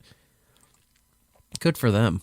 Yeah, good for them. So Endgame's on its way to be Avatar, like we said. John Wick 3 has some great reviews. And, what's coming out this weekend in the box office here? This week you have John Wick 3, like we said, A Dog's Journey, which we all said we're not going to see because dog movies are just sad. Even if they're happy, they're sad. It's every dog movie ends with a dog dying. Like, what's a dog movie that doesn't end with at least one dog dying? Like, fuck that. Like, every movie. The only movie where the dog lives is Independence Day. And everyone in the theater cheered. Also, A Pet's Life. Or Secret Lives of Pets. That's what it is. Oh, yeah. Well, but that's different. That's animated. Right. But this is what, a pet's journey? Like, I don't give a shit. I want to watch a movie that's like a Brian's journey. Tell me where I'm going. Like, I don't give a shit about this fucking dog. Tell me what I'm doing. One man tries to seek the legacy of a grumpy cat. Yeah. And all he did was die. That's it for this weekend. Next weekend, which is the big Memorial Day kickoff to summer, it's weird because you have John Wick. I feel like usually the Marvel movie comes like the Memorial Day weekend, I feel like it always the last like Infinity War came out around, I think, May 5th last year. It was at the beginning of May, just to give it enough time before Memorial Day, which is the kickoff for summer blockbuster season. Yeah. But this month, you had Endgame, which was huge. Now you have John Wick coming out, which is a huge franchise as well. But what's opening for Memorial Day is Aladdin, the live-action Aladdin. I know it'll do okay, but it doesn't seem like it's a huge movie compared to some of these other things. Yeah, I have zero interest. I saw like the trailer and I was like, nope. No interest in live action anything. And then there's on the 31st there's a James Gunn produced movie coming out. Oh, Brightburn, right? Brightburn, is that with Elizabeth Banks? I can't wait for that.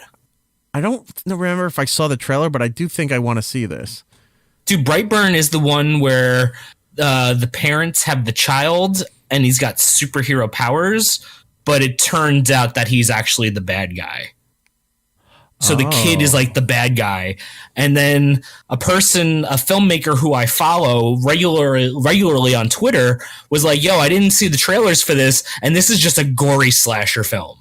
Like, this is way different than I thought it was going to be. So I'm like very excited. So you're for thinking like, it's going to be like a comic book action hero movie, and it really turns out to be a gory horror movie. Well, the poster for it has like the cape. It just has like a red cape on it with like blood dripping off of it. It's just called Brightburn, and it looks awesome. Like, if you watch the trailer for it, it looks fucking great. All right, I'll have to do that. But then opening May 31st, you have the Elton John Rocket Man movie, which apparently over at the Cannes Film Festival was getting a lot of praise and early reviews saying that it's not like shitty like The Dirt on Netflix, which I enjoyed. It was a goofy movie, but everybody who read the book said, there was so much of not from the book, and they made so many changes. It was kind of changed everything corny. up, yeah. And then also with Bohemian Rhapsody, which if you watch it for it being a movie, it's a decent movie, but people didn't like it either because it wasn't the Freddie Mercury story. It was too watered down and even-handed on everything there that people are like, no, we want to see all the details about what really was going on with the band, not just the triumphs, Yeah.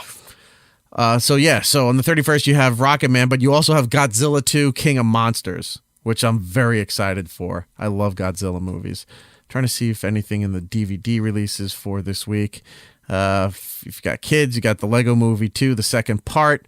I want to watch that Fighting with My Family movie that The Rock produced about Paige from the WWE, her life in England, about her family being this very famous wrestling family. Have you watched that series? I've been seeing it posted on Twitter, and it's like that Dark Side of the Ring series or whatever it is, where it's just like the untold like stories from wrestling. No, I've not. Produced by Jason Eisner, like the director who did like Hobo with a Shotgun. It's like a documentary series. No. Hold on, let me get the exact name for you. It's up on Netflix? I don't know if it's on Netflix, but apparently it's amazing. Everyone's let me see if I can get the name of it. Hold on. It's called Dark Side of the Ring. It's on Viceland. Oh, I have the Viceland channel. It's a behind the scenes documentary series where they tell the stories of wrestling, like the behind the scenes shit. Oh. Apparently it's really good. All right, I'll have to look for that. Some other movie news here for you. Like we told you what's coming out in May here. And then also June 5th is X-Men Dark Phoenix, which is the end of the Fox X-Men saga. Now, for those who've been wondering what's going to happen with the X-Men now that Fox is owned by Disney, they have said that they're going to rest them for a while. It's going to be at least 2 to 3 years before they do something with it because they've already have their storylines planned for the Marvel Cinematic Universe. And I'm okay with that because I did enjoy the Fox series. It wasn't perfect, but I enjoyed a lot of it. I had a really good time with that. And it's going to sit for a few years so they can reboot it so people will be more accepting for a new person playing Wolverine that's not Hugh Jackman. Somebody being more accepted for playing Charles Xavier that's not Patrick Stewart or James McAvoy. I think it gives it enough time because in the time period too, you're going to have Deadpool 3. Deadpool 3 is going to be coming through. And then eventually they can work Deadpool into the MCU, into the X-Men universe. And if this Spider-Man thing happens with the multiverse, that's a way to bring all these things together. If that's true, Matt was telling me he thinks it's all just bullshit because of Mysterio's just a constant liar in the comic book series that there may not actually be a multiverse, but we shall see. I had read some article the other day that said, and this is something we talked about, I think, on this show, but when Loki falls through the portal, apparently it creates an alternate timeline. Yes. And I've been seeing a lot of articles that have been talking about that. Well, the Russo brothers have said that. Yeah. Yeah. So, and that makes sense because we watched it in the movie. There's a thing where he gets the Tesseract and falls back into the portal while all the other stuff's still going on, and nobody notices that he disappeared. Made sense because, all right, now he's alive again because he died in Infinity War. He's alive now. Plus, he has a show coming to Disney Plus. Okay. Based on him. So this makes sense for the storylines, and that can keep Loki's one of the most popular characters in the Marvel Universe. Wouldn't it be great if he had like a sitcom and it was just about him being retired and just chilling out? And it was called Loki. I knew that. And he's just like, he's just trying to not have to do anything, and then he begrudgingly. Were you there when we interviewed Tom Hiddleston? Yes, I was there. You were there for that when he was doing the. He was doing the country music, the country movie. Yeah, for the Sun Records movie. Yeah. Yeah, I can't think of it. But okay, you were there for that. How great was he? How nice a guy was he? He was seriously one of the nicest people ever. And he wasn't. He was such a gentleman, and he was just so polite. And he wasn't resentful or kind of, well, yeah, everybody loves Loki, but I'm more than that. Like, he understood what he hit with Loki. He appreciates it. He still has the love and the passion to do other things, but he's not one of those. He didn't seem one of those guys that's like, I don't want to do Loki anymore. I don't want to be known for Loki. He's embracing that because it's allowing him to do other things, and he'll always come back and do Loki as long as they let him do it, which I love. I love when an actor says, look, even if this is what I may be known for, or all the work I'll get for the rest of my life, it's still a guarantee. You know, I understand you have creative directions as an artist and as an actor that you want to try different projects and do all the things, but you still have this where most people don't even have this. I like when they embrace what they have and what they've been given, this amazing opportunity, and they take it and appreciate it for all it's worth. Well, I was laughing because yesterday there was a post on the front page of Reddit that was like, talk about a turnaround. And it was like the picture of Robert Downey Jr. in 1999 in front of the judge in handcuffs. And then like the picture of him like hugging children as Iron Man. It's like, wow, talk about a fucking redemption story. Like there's an arc. It was going to face 6 months for possession. A real life storyline arc that paid off, and it wasn't some Game of Thrones bullshit where there was a twist at the last second. Like he turned around. Like, and good for him. He was facing 6 months for possession, and then 2019 he's saving the world from Thanos. Yeah, he's like this. Yeah, exactly. He might be Jesus Christ. He's the most important man on this planet right now. Yeah, he found a way to come back. Looking at movie trailers, Maleficent. Did you ever see the Disney Maleficent movie? Maleficent? Maleficent. I've been calling it Maleficent the whole time. I was like, yo, Maleficent. Rain's Maleficent. I'm like, I don't even know what that means. Potato, you know? But what is Maleficent? It's the, the story of Sleeping Beauty? Sleeping Beauty, yes. Sleeping Beauty had a curse put on her by the witch Maleficent. Well, Maleficent was the story of her becoming the witch, like, living a life, being a caring mother and all of this stuff, and then having the world just crash down on her and becoming what she is. This is part 2 now. This is her. They bypassed the Sleeping Beauty storyline per se. Like, it's there, but it's not the big story. It's more about the rampage and the terror that she goes on. It's played by Jolie. What's her first name? Jolie. Angelina Jolie. Oh, yeah. Yeah. She was in the first one, right? Yeah, she was Maleficent. Yeah, she was Maleficent. So that trailer came out. No, it's Maleficent. Were there any other trailers that I'm thinking of? Because the next trailer I want to talk about is completely ridiculous. I'm trying to think if there's any other trailers. I mean, there was a trailer for a TV show that I saw that's coming back that I'm very excited with, which I know we'll get into. But I'm trying to think of other movie trailers. There was one that I watched because I saw nothing but people on Twitter saying, like, this is the craziest movie coming out. And I said, that's no way that's a real movie. And then I watched the trailer and I was like, holy shit, this is a real movie. Is it the LaQuisha movie? It is that movie. Because there is no way in my mind, like, there's no way that this movie got made in this year. And then I saw a trailer, I was like, well played, internet. This is a real thing. So people were like, who? He texted me this morning. He's like, if we don't see this movie together, I'm going to cry. That's what he said to me. Who said that to you? My buddy Paul, because we just watched the worst movies together. He's like my bad movie buddy. Right. He's like, if we don't see this movie together, I'm going to cry. I was like, okay, we'll go see it, man. So this trailer came to light the end of, not this week, the week before. A week before, yeah. Right? And I didn't know about it, but then I saw every West Coast comic retweeting this thing and saying, what in the holy shit is this? How is this possible? What's going on? So that's how I saw it. So it says LaQuisha, and you just see a middle-aged white guy talking to an older white guy. And I go, this makes no sense because you get that weird thumbnail, So you click on it, and it's about a gentleman who I guess is separated from his wife or divorced from his wife and needs to make money for his kids' schooling because apparently they got accepted to a gifted program. And he's trying to find a career, a job to make more money, and he wants to give radio. He likes to talk and communicate with people, so he wants to give radio a chance. So he does his audition, and he's not good, so they pass on him. But he finds the ad for it, and it says looking for female or minority personnel to fill this show. So he gets this idea, I guess, talking with this black studio engineer that he's friends with, that why doesn't he pretend to be a black woman?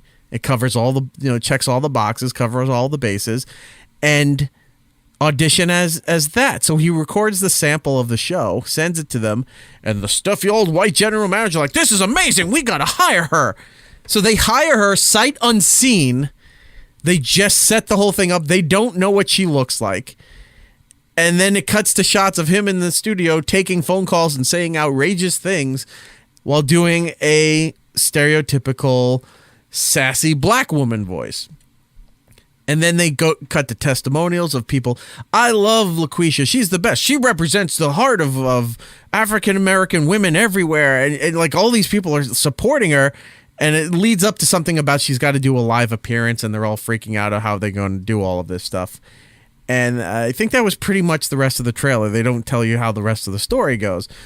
But the fact, and at least he wasn't dressed up in a fat suit, like he didn't look like one of the clumps, you know, or he didn't have the blackface makeup on or any of that stuff. He's just doing the voice because it's radio. So he doesn't think anyone's going to see it because it's radio. But I finished the trailer and I said, this seems, one, like it would have been a 90s movie. Two, even then probably would have raised some uproar over this.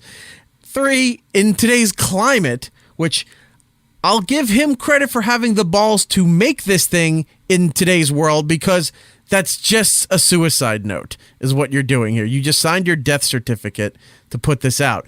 I see. Dude, when I was watching the trailer for that, I was like, is this like Pootie Tang 2? Like, it gave me like that kind of feeling of like douche chills of like, oh no, this is going to be something. Right.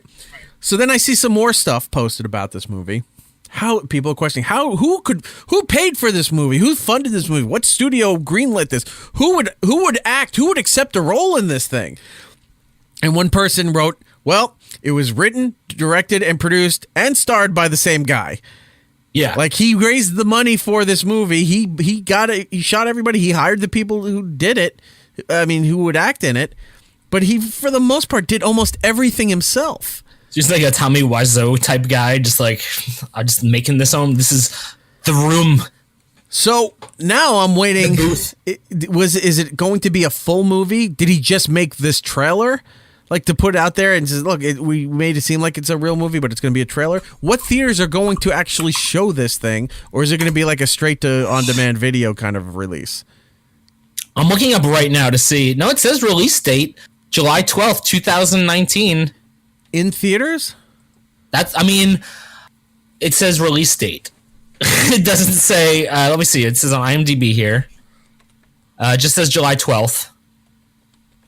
But that's all it says. Yeah, I'm not seeing any theater release stuff. And I don't know any of the actors in it either. These are all people I've never heard of.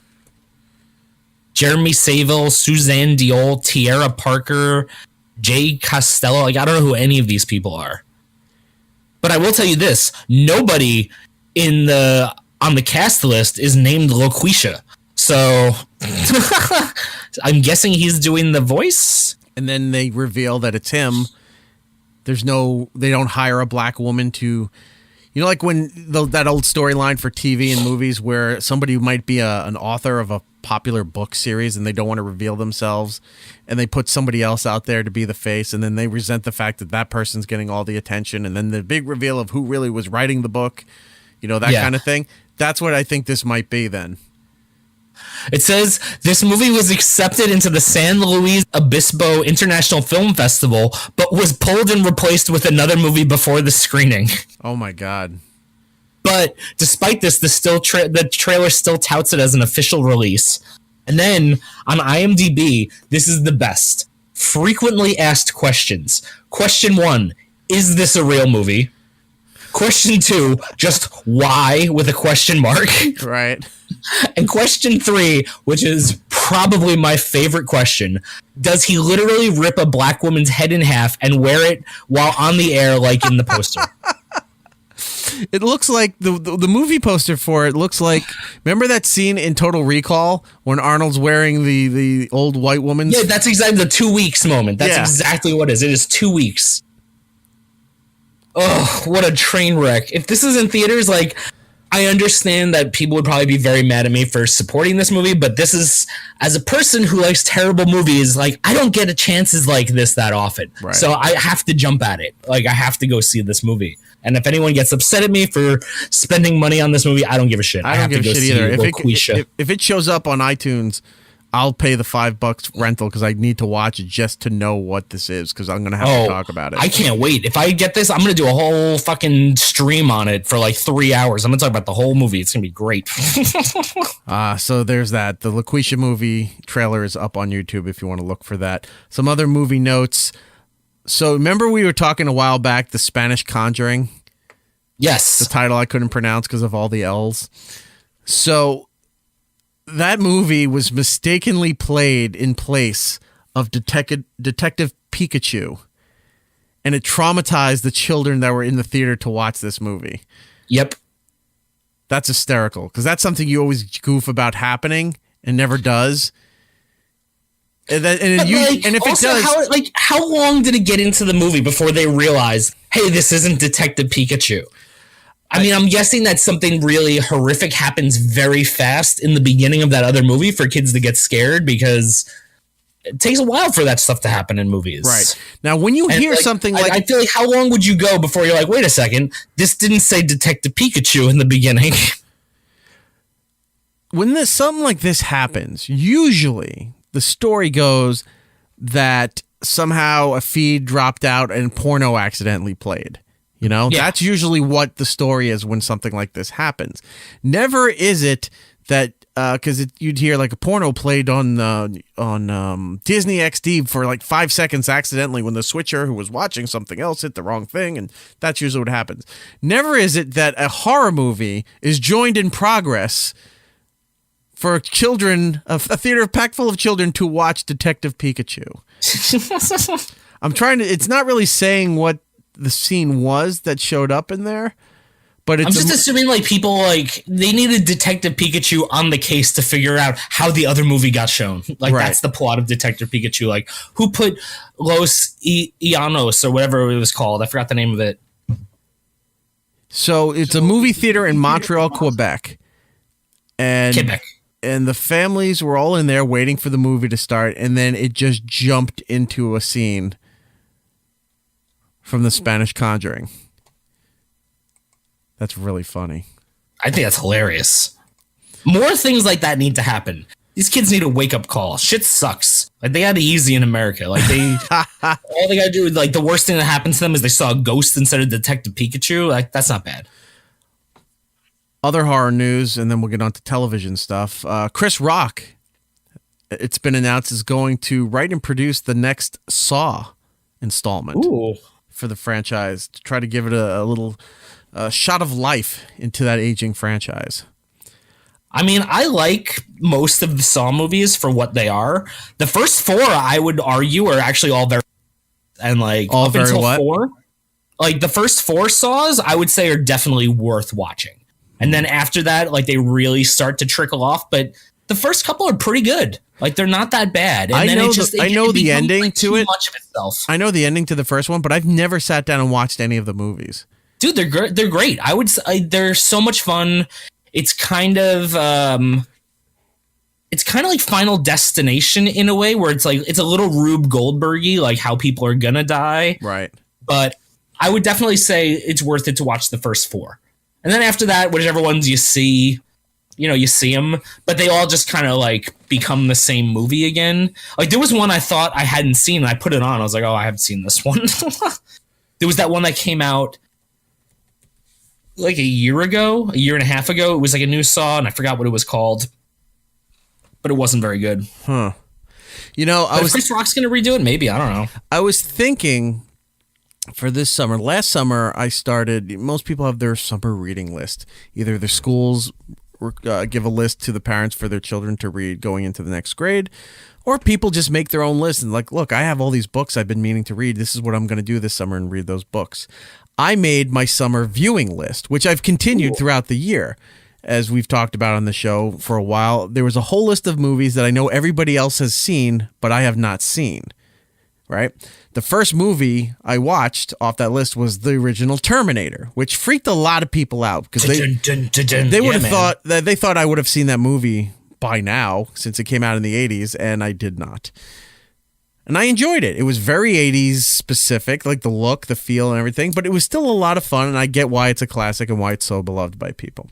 But it's more of a horror movie than Terminator 2. Yes. So I have this list, and I've been trying to go through the list as the year's gone on, here and there, watching some of these movies.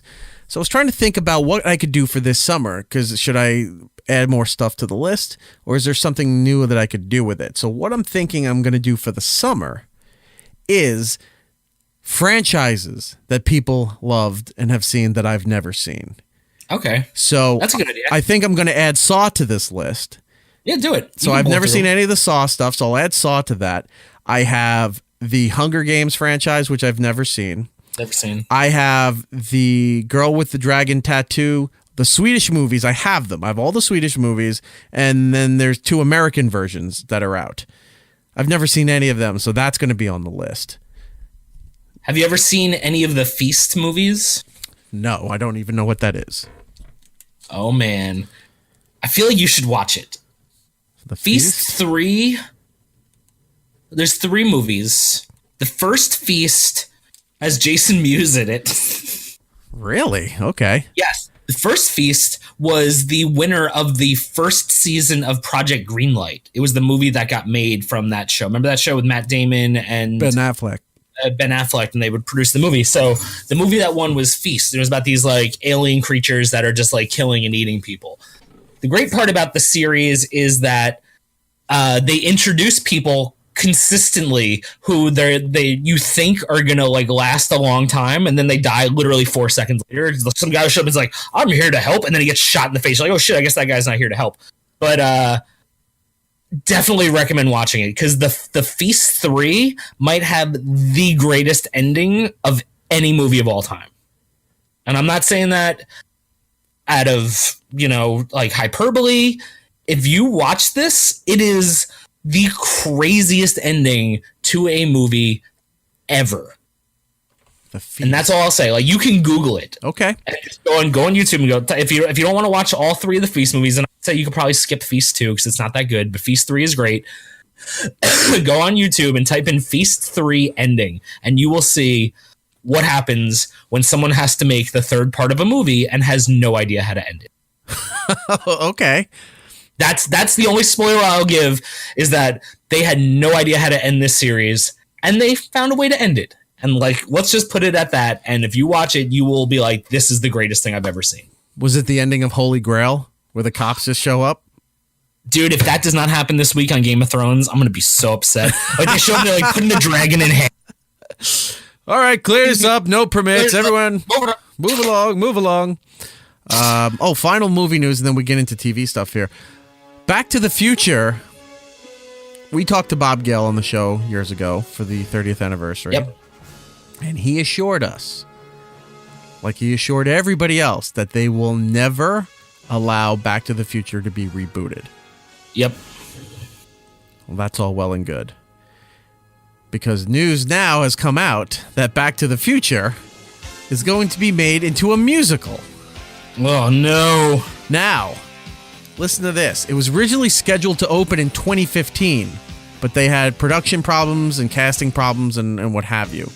But they got everything back on track, and now the Back to the Future musical has a final opening. They finally set a date for its world premiere of February 20th in the year 2020, debuting in Manchester, England, before moving to the West End for its official run. So that means the test market is in Manchester. It moves to the West End in London, which is their Broadway. And then it's just a matter of time, probably within a year, before it starts to come over to New York. Nope. You don't think you're going to go see it? I mean, if it's a train wreck, I'll go see it. But I'm not into the whole, hey, here's a stage version of your movie. I like the movies. I'm not going to go see that. No interest. I'd be curious to go see it if it comes to New York. And if I can get somebody who had tickets or they sent me tickets to review it, I don't think I'd pay to go see that. Oh, no. I mean, yeah, if someone gave me tickets and said, hey, Giddles, go review this. Oh, yeah, I would totally go. But there is no way that I'm going to go buy tickets and go to that. No. Well, we have that looking forward to in the year 2020. Let's move on to television and Netflix stuff here. So, like I said before, the season 4 of Lucifer is back on Netflix after leaving Fox last year. Came out May 8th. I already plowed through it that weekend. I thoroughly enjoyed it. They've expanded it enough to show that they didn't have to be restricted to timelines and guidelines of broadcast television, but they didn't change it enough to make it completely different that the original fan base that liked the show would be like, there's too much stuff going on here, or they made too many changes just because they could. It was a nice balance of peppering shit in every now and then just to make it a little bit more realistic, but to be, oh, look, he can say that now. He didn't say that before. And some of the debauchery and the evilness has expanded, but it's not going crazy like it's a big horror movie or a satanic thing.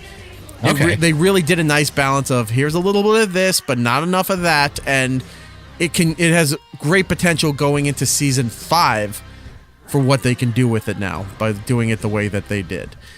They introduced a new character, Eve, from Adam and Eve. They bring a lot of biblical characters in there. And the way this is going, because it's a Neil Gaiman property, I would love to see if they worked Sandman somewhere into this. Because Maybe. Lucifer in the graphic novels, Lucifer debuted in the Sandman series. The Sandman series was very popular. And that's where I have the whole Sandman graphic novels. And that's where Lucifer, debuted and then wound up branching out on his own because he became such a beloved character in the Sandman series. He was strong enough to go and do his own things. So now, why not do the reverse for the TV universe? Lucifer's doing great. It had a revival with Netflix. It's doing very well. A lot of great reviews for it. Season 5, why don't you work Sandman in there somewhere? I think that would be great. It's Neil Gaiman's property. It's also a DC Vertigo property, so that they can also cross in.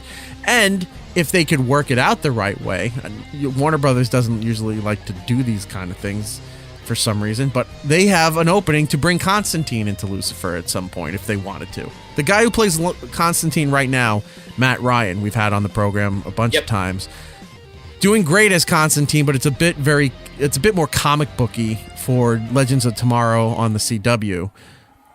But the animated movie they did called The City of Demons, which I just saw about 2 weeks ago, I highly recommend picking it up or watching it on demand, was very good. If they didn't do more live action stuff and just did animated movies for Constantine, I'd be okay with it because Matt Ryan really does a great job. And the movie was a lot more serious and evil than it was with the TV show. So if they could take that slice of Constantine and work that into Lucifer, I think it would be a great crossover or an adaptation of moving him into there because I think he would really fit into that. So even if they just did it for like one episode, like a Flintstones meet the Jetsons type thing, you know what I mean? Just do like the one crossover and then like that could be cool too. That could be very cool. Black Mirror, we got a trailer for. Season 4 comes out June 5th. Now, season 5 or no, season 6? Is it 4 or 5? Well, there was the 2 British ones. Right. And then there was the 2 series on Netflix. Oh, so it's season 5. It is season 5. And then there's, if you count Bandersnatch and then you count Black Mirror White Christmas, like it's around like Bandersnatch is his own standalone thing. Like, yeah. All right. But so it's like the British only produced ones were seasons 1 and 2 and then the Christmas episode with John Hamm, right? That White Christmas episode. Then you had the 2 American series and then Bandersnatch. So it seems like if this is their thing, it's 2 seasons and then a standalone almost movie, if you will. So this would be season 5, I guess. So I had that wrong. Season 5, June 5th. Looks pretty cool. I think it looks cool. I like that they're I'm upset that it's only going to be 3 episodes. I am too. I was going to get to that. But that's going back to like how they did it when they did the British series, because the first 2 seasons are only 3 episodes each, you know? Really? So I know the first season was. The second season was only 3 episodes? Yep. First season was the pig one. Right. The one with the exercise bike. And the exercise bikes, and then the complete history of you. And then season 2 was Be Right Back, White Bear, and the Waldo moment. And then White Christmas, Black Mirror White Christmas was its own thing. And then the series came back with more episodes for the Netflix runs. But that was the 2 Netflix seasons were 6 episodes each. So that was another 12 episodes total. You know what I mean? So it's like now they're going back to that British thing. So maybe they'll put out 3 episodes more consistently as opposed to 6 episode seasons, which I would be cool with. I don't know. I like more episodes. I'm fine with more episodes. I thoroughly enjoy that series front to back. Because like as much as I love Black Mirror, it's one of my favorite shows. I feel like there was a couple of misses last season because maybe they just had too many episodes. But I loved Black Museum. Oh yeah, I love that one too. I love that one, and I love the USS Callister. That was good. I feel like there was some in the middle there where I was expecting more of a twist and kind of fell flat. The one with the robotic dogs. The guinea pig one was great up until the guinea pig moment. Like I loved that episode, and then that ending like ruined it for me. It fucking Game of Thrones it at the last second. You're like, oh no. Some dragon showed up out of nowhere. Yeah, some dragon. So all right, I'm excited for the new season. Here's my problem with the trailer. There's too many celebrities in it. I don't think that's a problem. Like they used to pepper in a celebrity here and there. The White Christmas episode had John Hamm. The episode with the trolling had the guy from Game of Thrones in it. And then she wasn't that big a celebrity at the time, but the episode where everybody's judged based on their personal ranking, their number system was Ron Howard's daughter. And Dakota Fanning, right? No, not Dakota Fanning. She had just come out with that Lady in the Lake. Dallas Bryce Howard. Yeah, that Lady in the Lake movie. So she was going to be known, but really wasn't known as much as some of these other celebrities were that were peppered into the series just for one person. But there seems to be a lot in here. You got Anthony Mackie is in there. Miley Cyrus is in there. I saw Topher Grace. And those were the only 3 I saw. There was one other I thought I saw. But I think that Topher Grace and Miley Cyrus are the same episode. Okay. Like, I think they're in the same episode together. But, like, that shot of Topher Grace, like, all with his face was, like, so weird. Yeah, weird. And, like, the imagery, like, I like the shots. I like that the trailer wasn't spoilery. Like, it was just like, hey, here's some cool imagery of some weird shit that's going to happen. Like, the guy sitting in the car. Well, it looks like a hostage situation, but there's no other people there. I don't know. It looks pretty crazy. I'm excited. Let's see. Let's try to see who else is in here. Miley Cyrus. Oh, she's not that big a celebrity, but we had her on the show. Madison Davenport back in the day. She did that TV version of Dusk Till Dawn. Okay. Did you ever see the TV version that they made? I watched the first season of it, and then I kind of fell off. Yeah, we had her on the show. Maybe that was it. Maybe that it was just those were the 3 main celebrities that I saw. I thought there was a 4th one. Oh, well. Well, anyway, I'm still excited to see it, and it's coming faster than I thought. Because I was expecting, probably Black Mirror is not going to be out till either the summer, end of the summer, or in the fall. No, it's like a couple weeks. I know. Very excited for that. What else for television?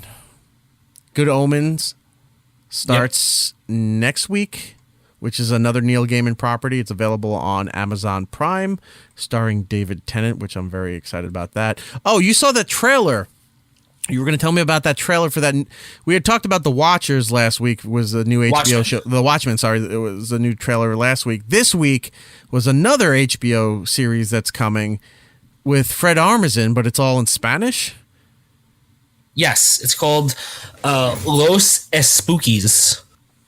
What is that about? I honestly don't really know too much about what it's going to be about, but it takes place in Mexico. The whole show is in Spanish and English, and it's subtitled. And it seems to be like people using like ghost stories and exorcist type stories to play pranks on people, but they might be real. I don't know. It's a really hard trailer to describe because it kind of feels like it's all over the place and you don't know if they actually have these powers or if it's just them playing tricks. But I would say just watch the trailer and see for yourself. But I watched the trailer and I thought it looks hilarious. So that's me. A lot of it is, I got to point out, a lot of it is in subtitles. It is a mix, like Gittle said, but it's in subtitles. So if you're not one of those people that can handle subtitles, this may not be the show for you. But you should give it a chance, because I watched the trailer while Gittles was talking about this. I have no idea what's going on. And I think that's kind of a great way of selling it. It's like, you just watch it. It's just this weird stuff. There's a guy with a blue wig who's just constantly staring into a mirror for no reason. There's a girl in a purple wig who's having a problem with that. Because there's a thing like where they're talking in the trailer and they're like, oh, did you capture her in the mirror? And then you see the shot of this woman walking through a desert and she's just surrounded by mirrors. Like, how the fuck did I get here? You know, like, I think it's going to be a pretty interesting, almost maybe in the vein of like that detective show with Pikachu. What's up? No, not Detective Pikachu. The one with Barney Miller. No. NYPD Blue. No, the one with the guy who played the Hobbit. You know who I'm talking about. With Elijah Wood? Yes, that holistic agency TV show. I can't remember the fucking name of it now. Dirk Gently. Okay. I feel like it's like going to be in the vein of that, where it's like kind of really weird and out there. Okay, I'm up for that. But like kind of goofy. Like it's a very hard trailer to describe. I mean, I literally saw it for the first time 2 minutes before we started taping tonight, so I honestly don't have much more information other than I like the trailer. So I think everyone else should check it out, and I think you'll probably agree with me. It looks really fun. I think I will check that out, and it reminds me too, since you said kind of goofy, I have a DVR full with the television version of What We Do in the Shadows. Oh, yeah. I forgot to watch it. I set the DVR. I watched the movie. I loved the movie. The movie is so good, but I haven't watched the TV show, so I just remembered that I have that. I'll have to go back and watch that. I've been told the TV show is incredible. Like, just as funny, if not funnier, than the movie. Also, dealing with Spanish culture, Fox is rebooting Party of Five. Remember the show Party of Five from the 90s? Yep. Everybody one, everybody two, everybody free. Everybody wants to live how they want to live. Everybody wants to love how they want to love. Everybody wants to be. That was the theme song. Yeah, no. Well, it came in the whole run of like Beverly Hills 90210 and Buffy the Vampire Slayer and a few other things that were popular on Fox at the time. But they're rebooting Party of Five. Oh, I'm trying to remember. The guy from Law who played Jack in Lost, he was on there. Scott Wolf was on there. Nev Campbell. Oh, what the hell is that? The brunette that everyone loved from I Know What You Did Last Summer. Jennifer Love Hewitt. Okay. Lacey Chabert, who was the original Meg in the first season of Family Guy. Okay. She was on there. That's right. And that show was on for a while, did very well. They're rebooting it now with a Mexican family. Now, in the original Party 5, it was 5 kids whose parents were killed in an accident. And one was a baby, and the older one was in his early 20s. And he wound up having to take care of the family, and the whole family had to come together to take care of each other so that they didn't get separated. Yeah. By what's the government agency that comes in and puts kids in cages? Oh, no, that's now. I'm talking about Child Protective Services. So that was the main thing, is they had to show that they were sustainable. He was an adult, and they were able to pay the mortgage and food and all those things so they could stay together. Well, in this one here, it's a Mexican family whose parents were not killed, but rather the family was deported. The parents were deported by ICE. Okay. So the parents were ripped away from the kids. So now the kids are stuck in America while the parents are deported, and the kids now have to keep their life together living in America because the kids were not deported, just the parents were. Oof. Yeah. What's this called? Party of Five. This is the new Party of Five? Yeah, it's in the promo. Watch the trailer for it. Yeah, they rip the parents. You see ICE just taking them, throwing them into a cage and stuff, and the parents get deported. And then the kids are stuck in America, and they got to live on their own. Well, not stuck in America. The kids were Americans. They live here, but they're by themselves trying to keep a life, together as a family unit while they try to figure out how to get the parents back into the country. Yeah, I don't know. I Seems a bit much. Doing these reboots. I know. Because they're now also peppering more of the Beverly Hills 90210, but now it's called BH 90210 for the reboot of that, which I want to check it out, but I'm also not really thrilled that it's coming back. I don't care at this point. Other TV news, The Tick got canceled by Amazon. Really? Yeah. I thought that was doing good there. It was doing good, but they canceled it. And depending what you read, our pal Ben Edlund had posted that the didn't look like Amazon was picking up their renewal contract, and that he now has the rights to shop it around and find a new home for it, which is good news. It's not like Amazon has the rights and it's completely done. This is just going to end. He can shop it around to another network. Maybe Netflix will pick it up or somebody, right? Yeah. So that's good news. I'm excited for that. But then, depending where you read other things, they're saying, nope, it's canceled, it's done, it's not going to be picked up anywhere else. So I'm kind of like, well, if the creator of the show is posting that Amazon's not picking them up, so it wasn't canceled, but they're just not renewing the agreement, and he has the right to shop the show around, I think I'm more inclined to believe the creator of the show and the showrunner rather than all these other news outlets saying, nope, show's dead and gone, and that's it for The Tick. That sucks. It does suck. I'm trying to think if there's any other TV notes that I have here. I think that's about it. So maybe we should just... Oh, yeah, finally. This is the last thing, and then we'll get out of here, I promise. Well, we're not going to talk about the big finale of Game of Thrones this weekend? We're not going to talk anything about Game of Thrones? I forgot about that. You're right. All right, let's do that, because I was just going to say Disney bought all of Hulu. It controls Hulu now. Well, we can talk about that really fast, because I signed up for the new Spotify, and the new Spotify comes with a subscription to Hulu. And so now Disney bought Hulu, so does that mean they own Spotify, or do they own a part share in Spotify now? I don't know. Or do they already own Spotify? I don't know. Does Spotify have a ownership with Hulu? I have no idea, because Spotify was running a deal where if you pay the premium cost of Spotify, which was $10 a month, you get Hulu included for free. So I signed up for Spotify because $10 to get both is a great deal. So I don't know how that works, because someone was asking me the other day about, how much money people make as musical artists on Spotify. And then I thought about, I'm like, oh shit, I wonder if Disney owns these artists now, if they own Spotify. But I don't know. That's a weird thing. Well, from what I'm reading here, multiple companies have stakes in Spotify, like they did in Hulu. It says Sony owns a stake of Spotify. Yeah. I don't think Apple does, but Google might. I think it says Google owns a portion of it too. I don't know how it's tied into Hulu. We'll have to research. Yeah, I don't know. That'll be interesting though. See how that all works out there. For the Hulu's thing, when Disney bought out Fox, they got 60% ownership of Hulu.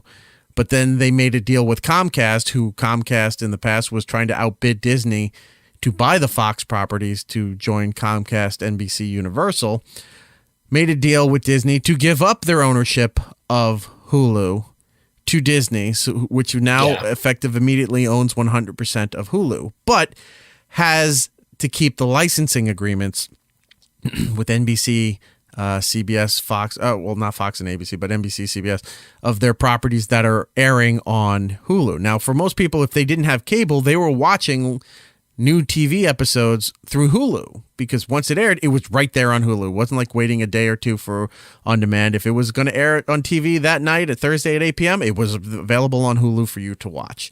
Yep. And you get all the previous seasons too. That was all included with it. So with this deal, Disney has to honor the current agreements where they got to keep NBC properties and other people's properties for 5 years. So I was reading some things saying, well, Disney can't have everything. So, they're getting screwed on this one. They managed to get the rights to Hulu, but they have to wait 5 years and still carry everybody else's stuff. And I'm looking at it and I go, this person's an idiot, because Disney makes that deal knowing that they have to honor those agreements, because these people aren't going to sell that portion out. And they said, no, you got to keep our property. So now Disney gets to make all the ad revenue from the subscriptions. Make all the money from the subscriptions. The ad revenue, they can increase and decrease depending on the property that's being shown that gets split with these networks. So they can decrease the ad presence on any of the NBC Universal properties. Plus, they get all this material, these archives and franchise stuff there to fill the catalog that they don't have to do. So people go there to watch reruns of The Office, to go watch Parks and Recs or The Simpsons or any of they own The Simpsons, but any of the NBC properties that are on there, they're all available. And that's an incentive for you to come and still pay the subscription there. They pay the money to Comcast for the ownership rights, but you're only helping Disney out by doing that, because we got all their catalog too. We got to pay for some of it, but not all of it. And they don't get all the profit from it anymore.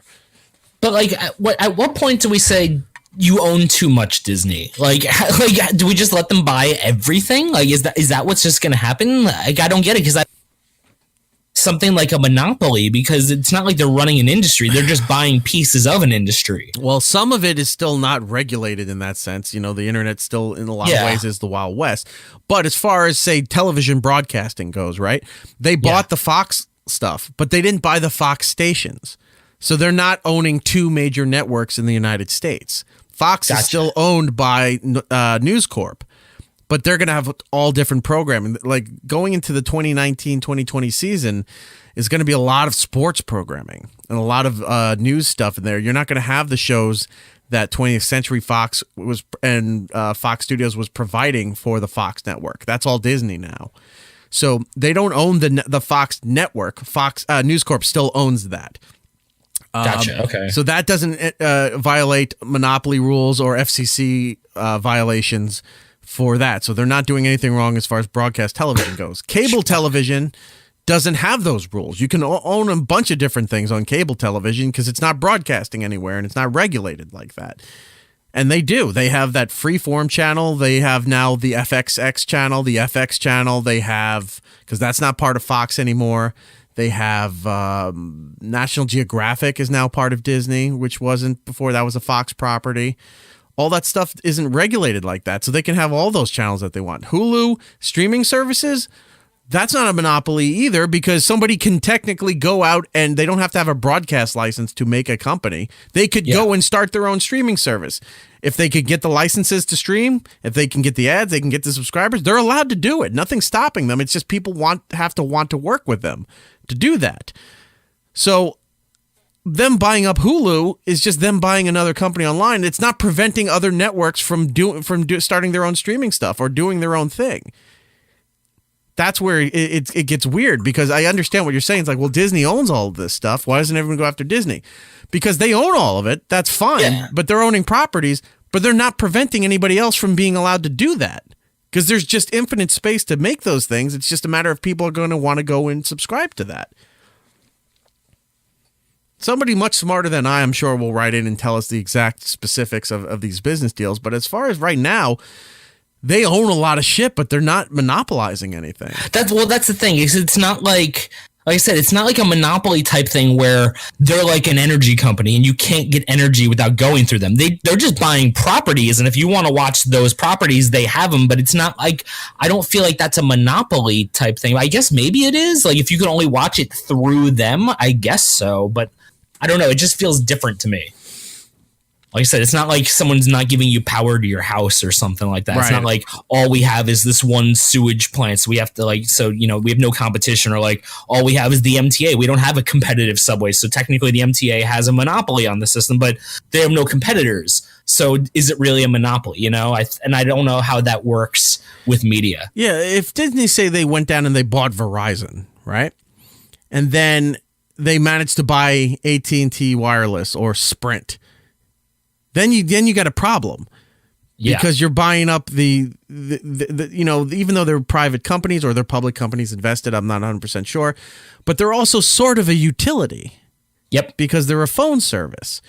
So if you had two of those companies, then there's a problem.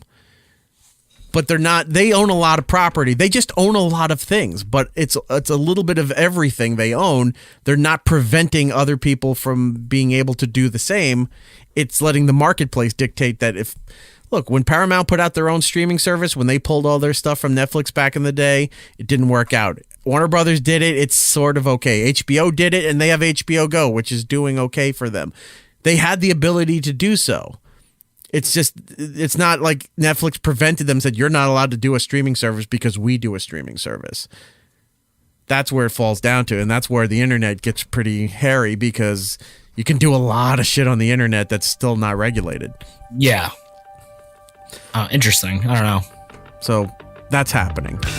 And with that music, that means it is time for us to get out of here. Let's go around and do the plugs. Giddles, what do you have? Giddle Base on the Twitter, Instagram, Xbox Live, and Twitch. And this Sunday, if anyone lives in the state area, wants to come out to Brooklyn, I am doing the Brooklyn Taco Takedown. It is from 2 to 4 p.m. at Lot 45 in Bushwick. There's going to be a lot of different tacos, so come enjoy. I'm doing pulled pork tacos, and I took my first one out of the slow cooker today. It was in for 24 hours, and now I'm about to pop another one in an hour and a half. That's going to go for another 24 hours. So that sounds delicious. Oh, dude, you know how good it is? Because I had it's in a vac seal bag for the sous vide, and I poked it. I was like, let me see if this is done yet. And my finger went through the meat in the bag. So I'm like, all right, it's done. It's going to be good. I'm going to do a really gross video on, well, it's not going to be gross, but it's going to be pretty interesting on Instagram tomorrow of me sticking my hand through this pork shoulder to pull out the bone and then hold it above my head like a beating heart while I say Kali Ma and Indiana Jones goes into the fire pit, because that's what it's going to be like. I can't wait to try all of that. Yeah, for me, it's E-Rock Radio on social media, but more importantly, the show. It's Erik Nagel across the board on all the social media platforms. Like us on Facebook. Thank you, everybody who's done so. The numbers have jumped up a lot, so we really appreciate that. Also, subscribe to us on the YouTube there, where you can get a more condensed version of this show and some other stuff there, and that really does help us out. I forgot to also throw out a thank you to the fine people at Simon & Schuster who sent me a copy of Howard Stern's new book, Howard Stern Comes Again. So I'm going to take time and go through it and read it, and we can talk about it next week. Ooh, that looks like a big book. It is a big book. Although, apparently it's it is. It's a transcription of his favorite interviews. Oh. So. That's weird. We will read that and give you a review for that next week. The phone line, 651-SMITHERS, 651-764-8437.